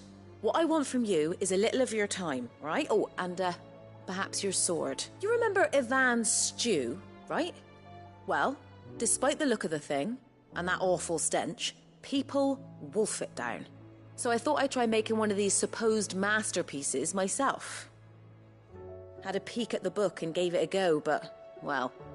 It wasn't as straightforward as you'd hoped. Ivan had the same problem. Yeah, but this is my blooming kitchen, and I will not be outdone. So if you don't want to be seen as playing favourites, I suggest you lend me a hand. I've never been one to play favourites, Molly. And I would be only too happy to lend you a hand. So, what's on the menu this time? A fried mortress of skyworm. That's one heck of a name, innit? Recipe seemed easy enough to an old hand like myself. Thought I'd followed it to a T. Only, turns out skyworm livers and drake's mint are not what I thought they were. At least I hope they're not, given the rancid mess they made. Ivan said the recipes in the culinary pilgrimage date back centuries. Who's to say the ingredients even exist anymore? Wow. That's a question for a scholar, wouldn't you say? Kindly old fella who haunts the shelves, maybe? Fine. I'll go and speak to Harpocrates. And if he does, I'll see if I can find your ingredients for you. You do that.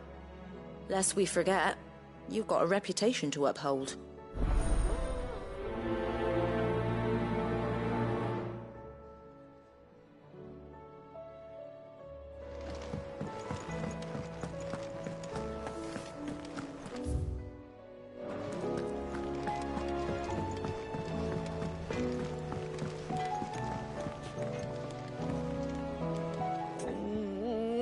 am I gonna do?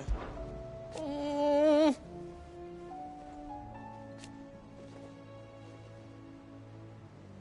But no more.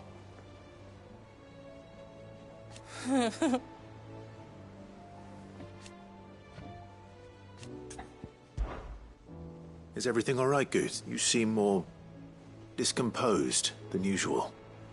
Oh, I don't know what that means, but I'm in a bit of a muddle. Oh, I think Nan might be in trouble, and she's... It's all right. You can tell me.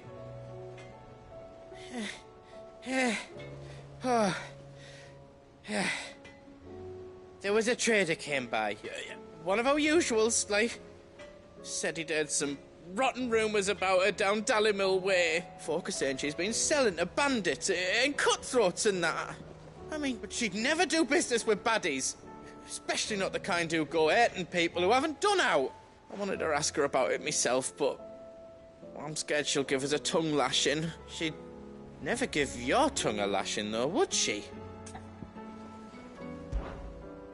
Don't worry. I'll speak to her. Oh, thanks, Clive. You'll let me know what she says, won't you? Of course. I'm sure it's all just a misunderstanding.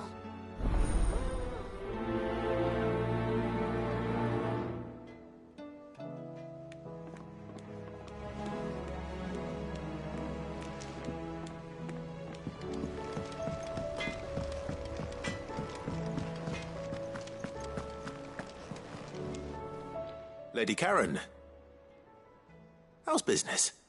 Not nearly as foul as the weather. You're doing good trade, then? Both in and out of the hideaway? Can't complain. Wait. What exactly are you getting at? Not once in 5 long years do you pay my affairs half a care. But here you are today, raking me over the coals like a bloody popoto? Just asking. Out of interest. All right. I'm here because I was told that certain rumors have been circulating. About you selling weapons to brigands. Oh, are you?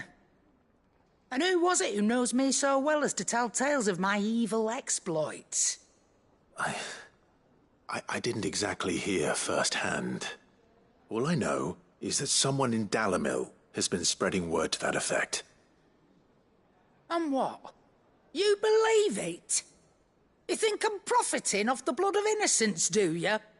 Look, I've done things I'm not proud of. Might be there were a time when I turned a blind eye to the wretchedness of the world so I could line my pocket. But that woman is no more. And you'd know that if you'd ever paid the slightest bit of notice. You're right, Lady Karen. I apologize. It was wrong of me to doubt you. Aye, it was. Now, I reckon you've got better things to do than pointing your do-gooding finger at a poor old woman. Of course. Good day.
I spoke with Lady Karen.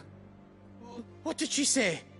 That the rumors were unfounded, and that I was a fool for thinking they might hold any truth, along with some other things that made her feelings clear. And while it sounds like she may have done things she regretted in her past, she says those days are behind her. Oh, well, that's good. I knew Nan wasn't caught up in out bad. But why would people say she was? What did she ever do to them? It's not right. No, it's not. But people do things for all sorts of reasons. Perhaps we'll never know. Well, I'm going to find out. That trader, he said they were all talking about her in Dalimil. So that's where I'm going. I'll find someone who'll tell me, you'll see. Are you sure that's wise? Whoever's spreading these rumors means Karen ill. Oh, right. But that's why you'll be coming with me, isn't it, Clive? I suppose it is.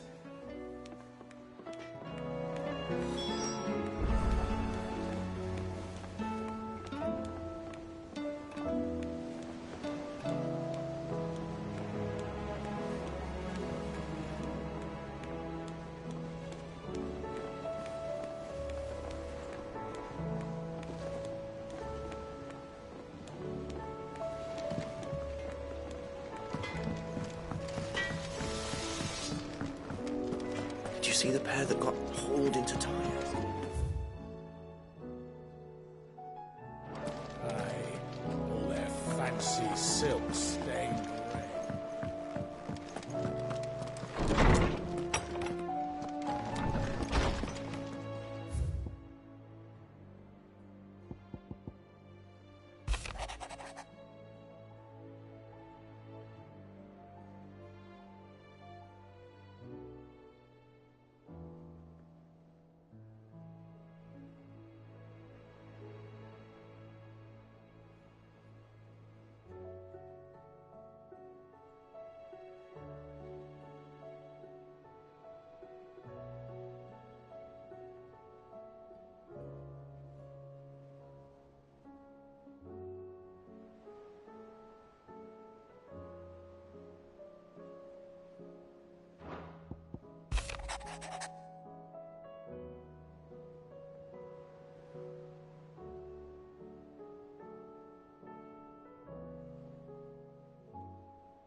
Rutherford.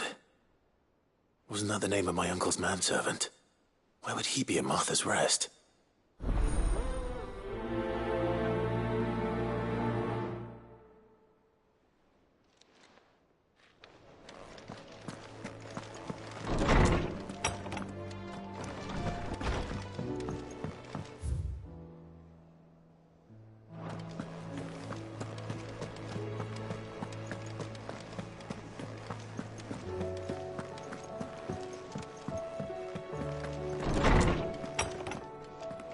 Is a storm coming, Sid?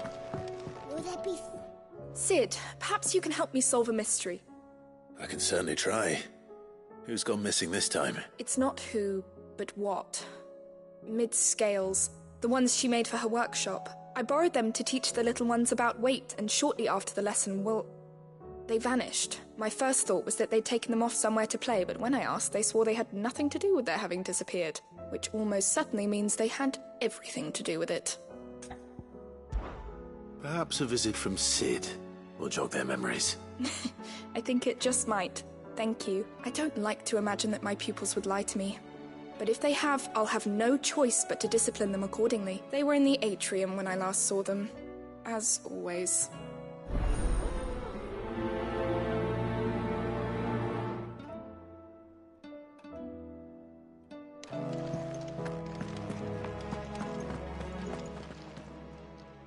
Lawsman Harpocrates, I've come to pick your brain if you don't mind. Ah, Valisthea, a culinary pilgrimage, a classic. One of my favorites, in fact. The young man did a wonderful job with the Chance's stew. I do hope we shall be able to sample more such marvels in due course. That's actually why I'm here. I don't suppose you know where I might find skyworm livers and drake's mint. Ah, so the fabled Sandbrequois delicacy is next on the menu. Delightful. The descriptions of fried mortress never fail to make my mouth water. Now, skyworm is a somewhat antiquated name for the wyvern, their ground livers being the paste from which the mortress is made. Dragon livers. How very Sandbrequois. One would have thought the disciples of Bahamut would have a touch more reverence for their icon's brethren, but I believe the specific dragon the recipe demands is the blueback wyvern, said to be the very colour of the sea beside which it resides. So we know where to look for our liver. Saint's bonnet in contemporary parlance, a herb which grows along the North Reach coast. I gather that one can locate the cheerful yellow flowers by their heady scent alone.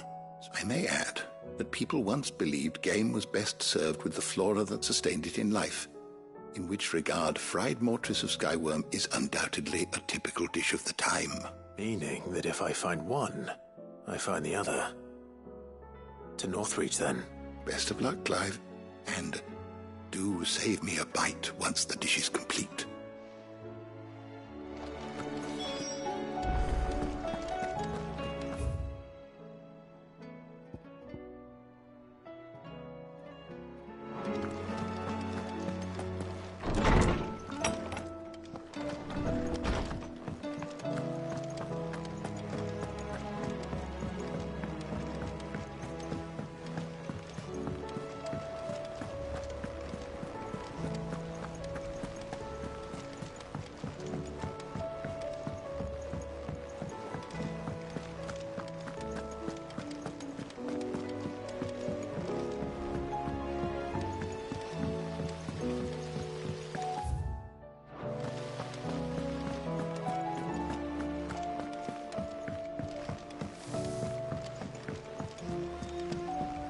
What do you reckon we should do?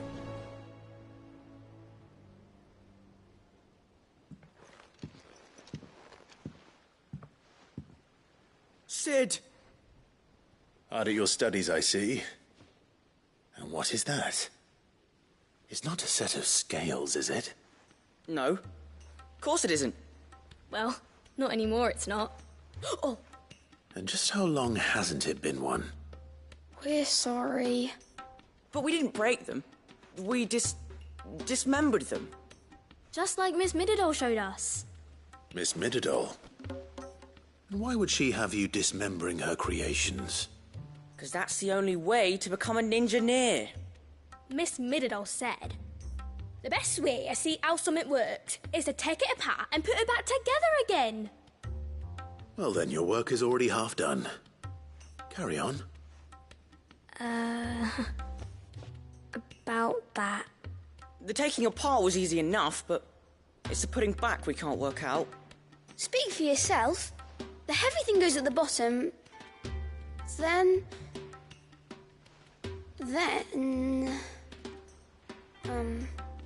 You three need to learn to take responsibility for your actions. So let's have a look at these parts with fresh eyes, shall we?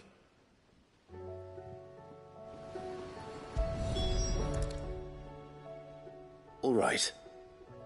Everything here was once part of Miss Mididol's scales. Every piece has its own role to play, And each is just as important as the others. If even one of them is missing, the scales won't work. So let's think about what those roles might be. You already know one of the pieces. The body. Its role is to support everything else. But what of the others?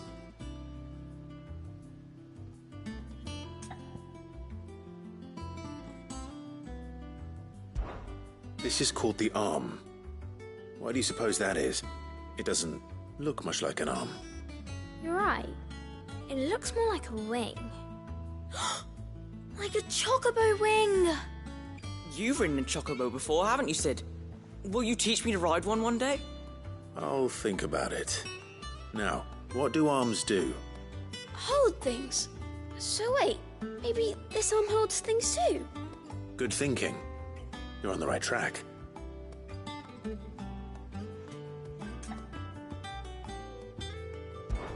These round parts are called the pans. You all know what a pan is, don't you? I do.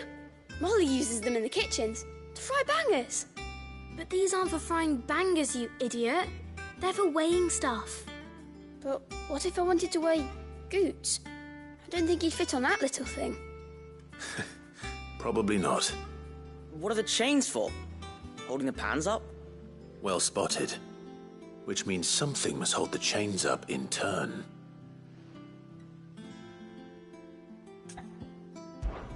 This tiny piece is what's called a cogwheel, or gear. Have you ever seen one before?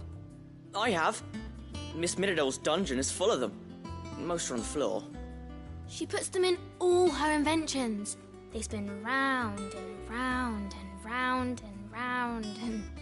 That's right. They're very useful when you want to make things move. Do you remember if there was anything on the scales that moved? I remember the arm moved when I tried weighing an apple. And then somebody ate it. It's not my fault. You shouldn't have tried weighing it before lunch. We know what part's supposed to move and how it's supposed to move. So, let's put the pieces together first, see what doesn't move, and then stick the cogwheel to that. Not a bad idea. You see? It's not so difficult. So, now that we've taken stock of the parts and learned what they do, what do you think? I think we've got it. Then here's what we'll do. You tell me what goes where, and I'll put the scales together. Well, obviously you need to start with the body. All the other pieces fit onto it, don't they? And the arms go on the body, just like real arms. Or wings, if you're a chocobo. And then the arms hold the pans by the chains. Very good. Let's see if that works. There. All finished.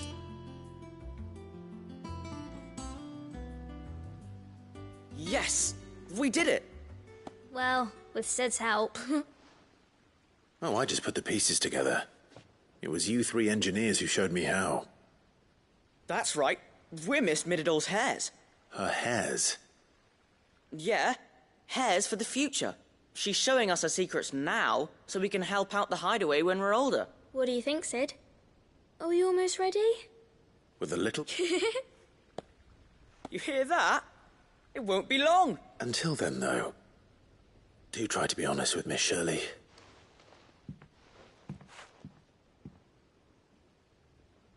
Hey, look! We never used the cogwheel. You don't think Sid forgot about it, do you?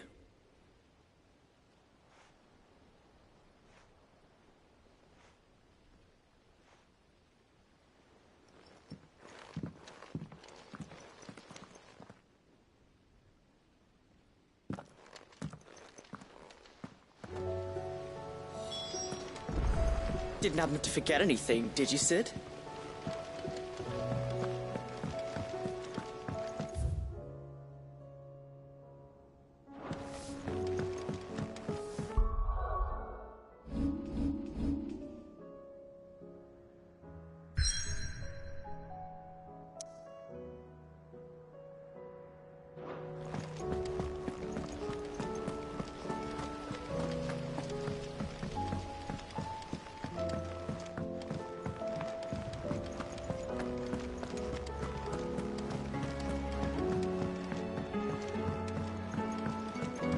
see that?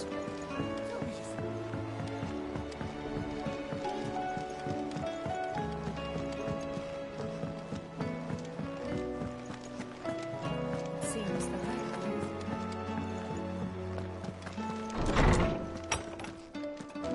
Is a storm coming, Sid?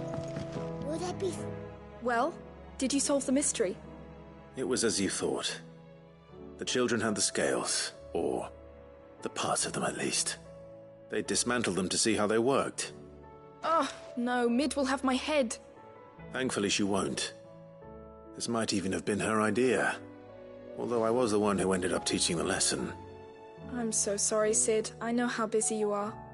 I shall see that the children are properly punished. Please, there's no need. Mid seems to have taken the three of them under her wing. She's even calling them her heirs. She'd have them follow in her footsteps. And her father's. I see. Sid, do you know why Mid has been spending so much time at the hideaway of late? She told me it was because her studies have been interrupted by events in Canva. Is that not true? No, it isn't. The university offered her a commission. In exchange for full tuition, room and board, they asked her to oversee the design of several new war engines. To anyone else it would be an opportunity, but to Mid, who lost both her parents to war, it was a bitter pill. One she was none too keen to swallow. But that should come as no surprise. She's only ever cared about bringing people hope. The very last thing war can be said to do. Which explains her heirs. She's working to give them a better life. And so should I. What's the odd engineering lesson? Ah, you've given them far more than that. And I'm sure they're very grateful.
It's like a dream.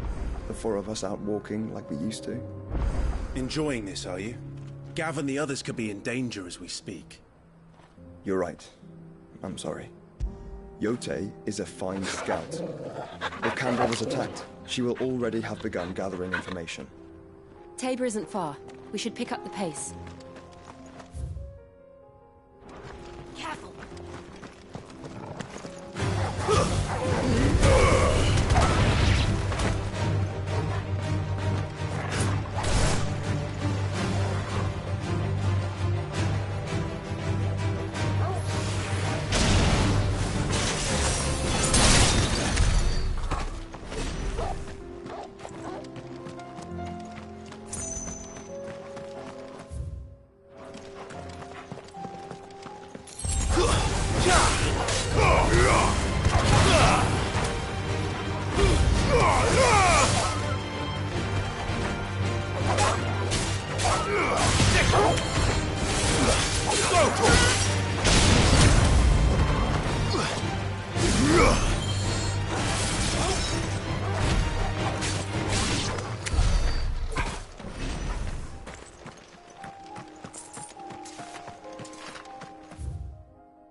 We can use the ruins to cross the ravine. Assuming they will allow it. The Echoes have a will of their own.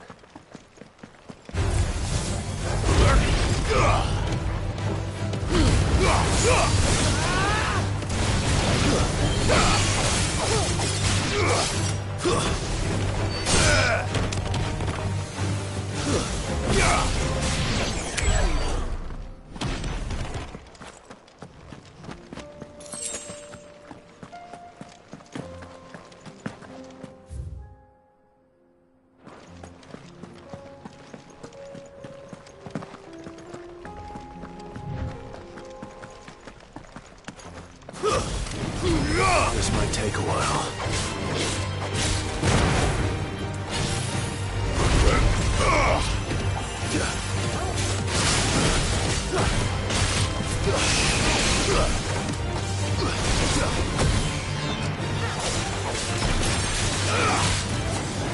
Stay down!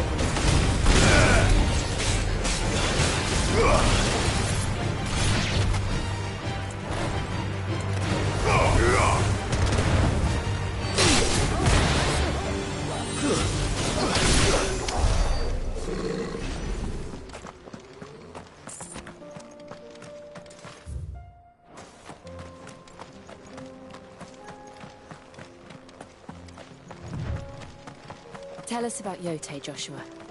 She's strong-willed, loyal, and deadly with a blade. Much like Clive, but with better manners.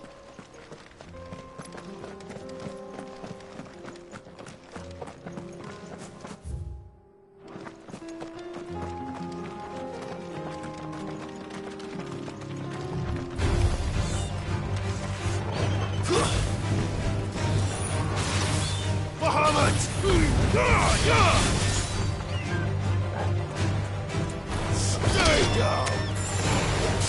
Look at this now.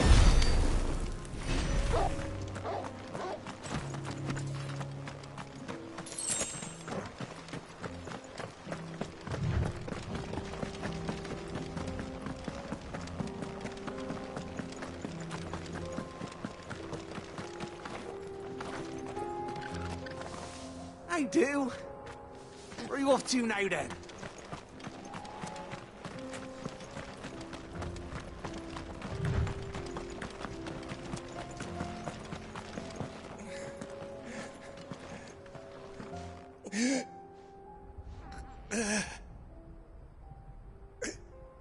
You're injured. What happened here? Where are your comrades? Ether flood. Up ahead. It swallowed our camp. While we slept. My own men did this. There's a village not far from here. Tabor. The people were kind to us.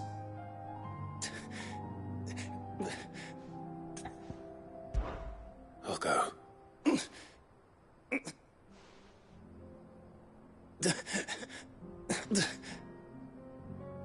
Rest well, soldier.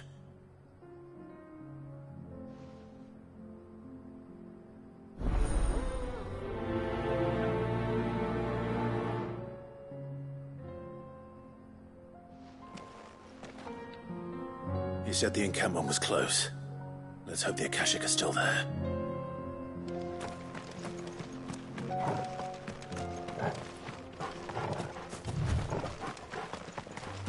Another ether flood. They're everywhere now. We can't go round it. Then we'll just have to be careful.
Another down.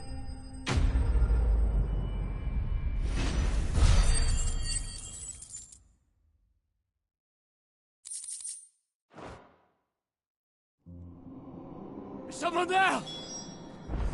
Please, I can't move my leg.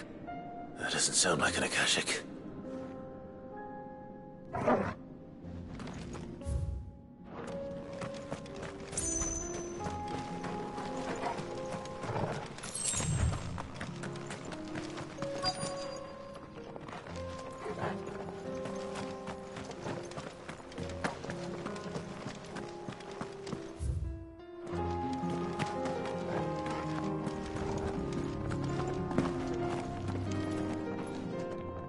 You're with the battalion? I am. I heard the fighting. Are the others? Taken care of. One of your brothers in arms told me what happened and asked for help. Another survivor? Where is he? Tell me. His wounds were too deep.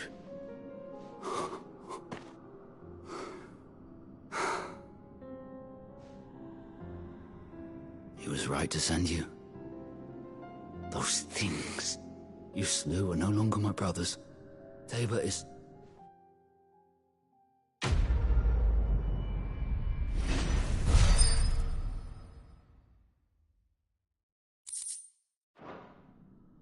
You seem familiar.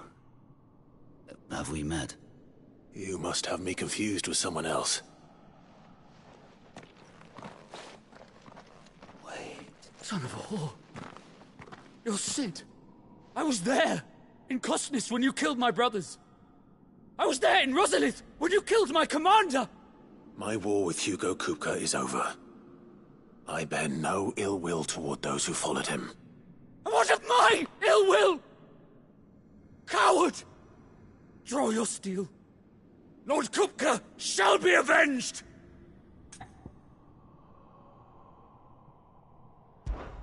When your wounds have healed and your head has cooled, come and find me if you must. Though I hazard your life would be better spent in service of those who need it. Or have you forgotten your oath to the Republic? My oath? What would you know of oaths? I know how hard they are to keep. Which is why I'm giving you the chance to keep yours. No. I won't be deceived. Lord Kupka told us of your crimes. You are an outlaw. A murderer, not some man. Like you or anyone else. I am nothing like you. But if you're not gonna kill me, then go. Leave! Just know that I will find you, Sid. Someday.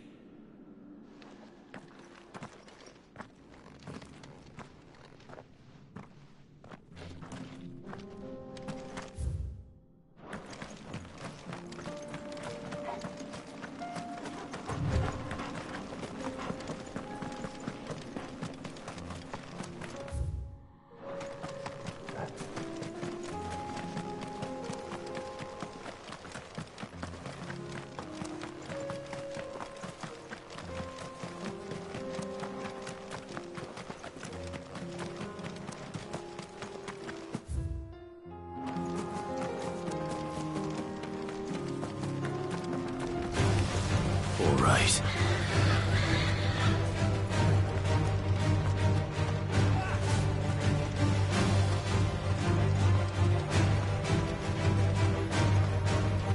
We're nearly there. Have you been to Tabor before? There are a few places I haven't.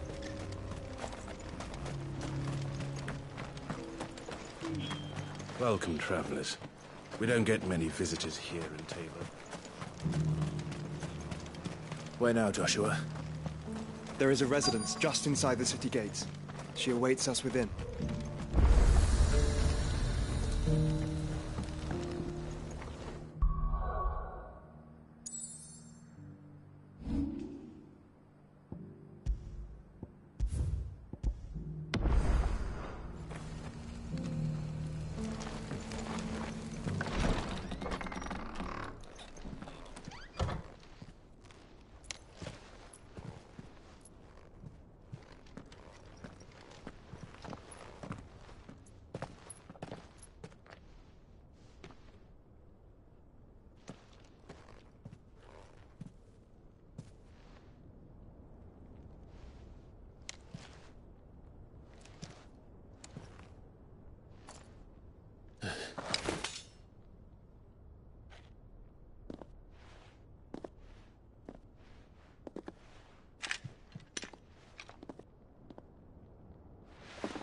My Lord Marquis, it is an honor. I am Yote, Knight of the Undying, charged with the protection of His Grace Joshua Rosfield, Keeper of the Flame of the Phoenix. Of course. It all makes sense now. Would you care to elaborate? The Undying are loyal servants to the ducal throne. Or more specifically, to its heir.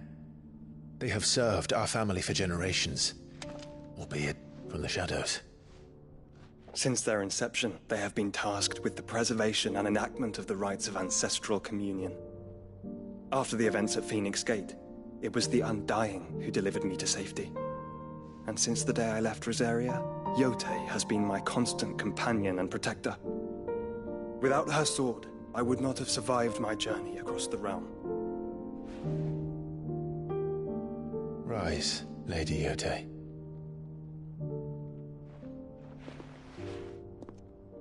You saved my brother.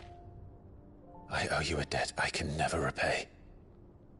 I but did my duty. Come now. Tell us what you've discovered. Your Grace. It is as you feared. The vessel we spied off the coast of the Crystalline Dominion on the night of her fall. It was the Einherjar. Beyond any doubt. The Black Galleon. Joshua, the Einherjar is the Royalists' flagship. What business would they have in the Dominion? Upon learning of Waloed's involvement in recent events at Drake's Fang, I sensed the malign influence of Ultima, and bid Yotei and the Undying look into the matter. We have reason to believe that the Black Galleon weighed anchor shortly after the fighting began, and set a course due south. For Canva? Then it is Waloed knights who besiege the cities. What is left of them, yes. And the Black Galleon sails at but one man's behest. Barnabas Tharm.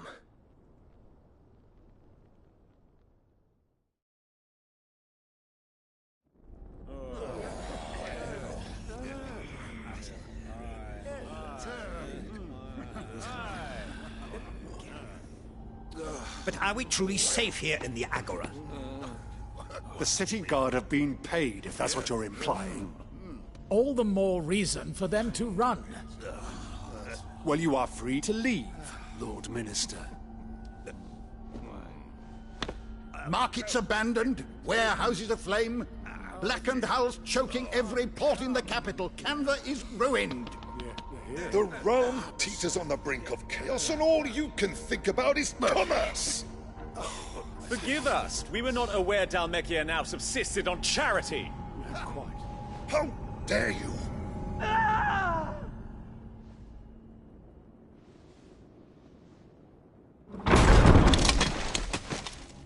Distinguished members of the Council, you must forgive His Majesty this intrusion.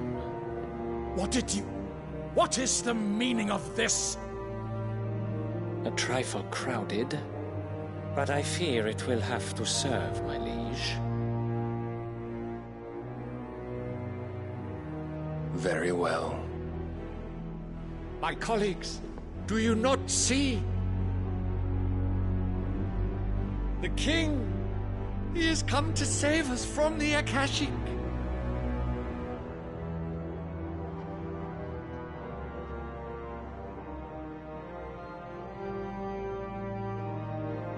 He is a gift from the heavens, divine intervention, our very salvation. And of course, if it is compensation he requires, we would be most willing to negotiate a fair price for services rendered. Fools! Your ignorance unbecomes you. Your Majesty, correct me if I'm wrong, but I would swear that the fiends washing the cobbles of Canva with the blood of her citizens wear the colors of Waloed. Ha! So you do not deny it. Guards, fetter them, and see our guests to the dungeons!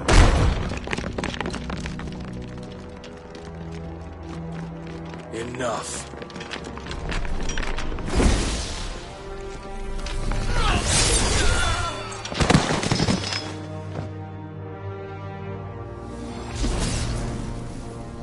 Pathetic creatures.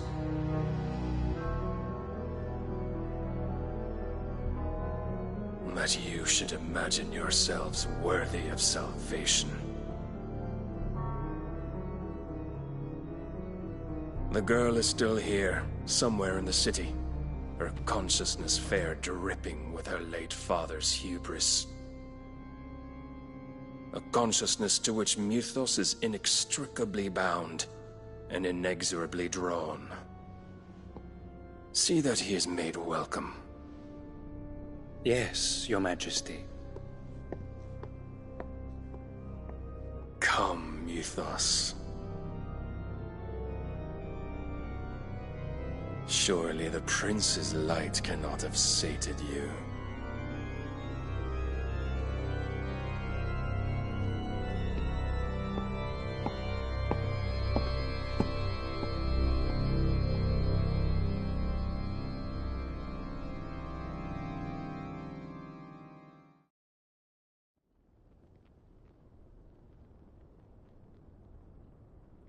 So then, how long has Waloed been under Ultima's control? How long indeed? Based on what we know of Barnabas's actions, I would guess some few years, mayhap more. But to what end? What does Ultima want? The tapestry. Show them.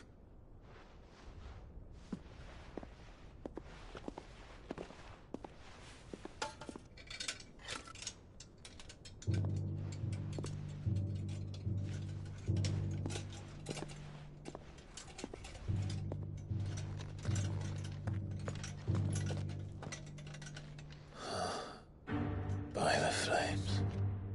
Phoenix Gate, Drake's Breath, and now here. But what is it? It is old, ancient, even. Naught remains of the faith it represents, save what can be gleaned from the image itself. None could tell me what the one in the apothecary meant, even the Undying.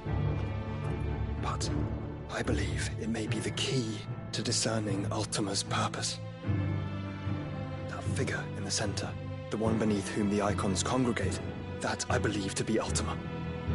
He is a god, or at least godlike, his very existence beyond our ken. The icons, and by extension their dominants, are meant to be his subjects, and while some, like Barnabas, have accepted this role, others have rejected it, like you, Clive, which is rather inconvenient, as it appears he needs you most of all. And gods don't like to be disobeyed. No, I don't suppose they do. Clive, may I tell Yote of the lake? By all means. Yote, I will be accompanying my brother to the Free Cities. Whilst we are afield, I would have you watch over those Clive has made his wards. Omielos delan tuisag ilith. Though well concealed, the hideaway lacks trained fighters to defend its occupants should they be discovered. But it is my duty to... As it has ever been my brother's duty, remember. If that is your wish, Your Grace. But please be safe. If aught were to befall you, You have my word.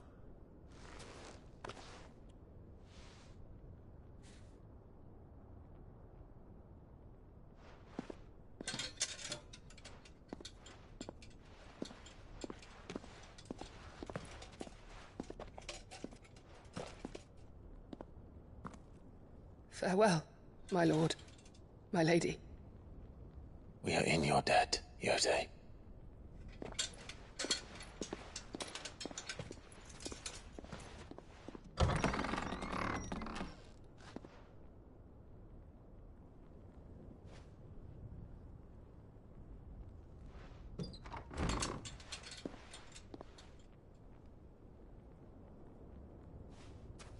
Let's find our friends.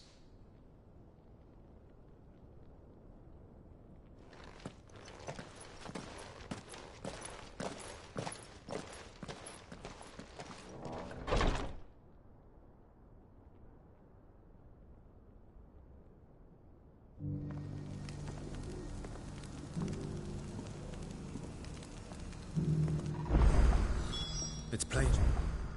She cares for you very deeply. And I her, which is why I had to let her go.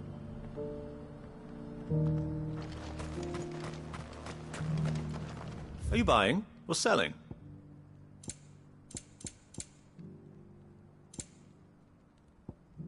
Come again. Welcome, welcome.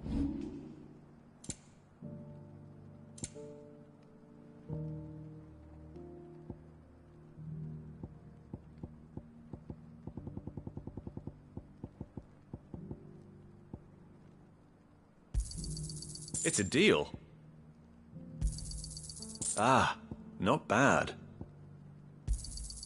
Got anything else for me? Take care. Opportunity beckons. Who among you is bold enough to heed What her? brings you to our humble village, young man?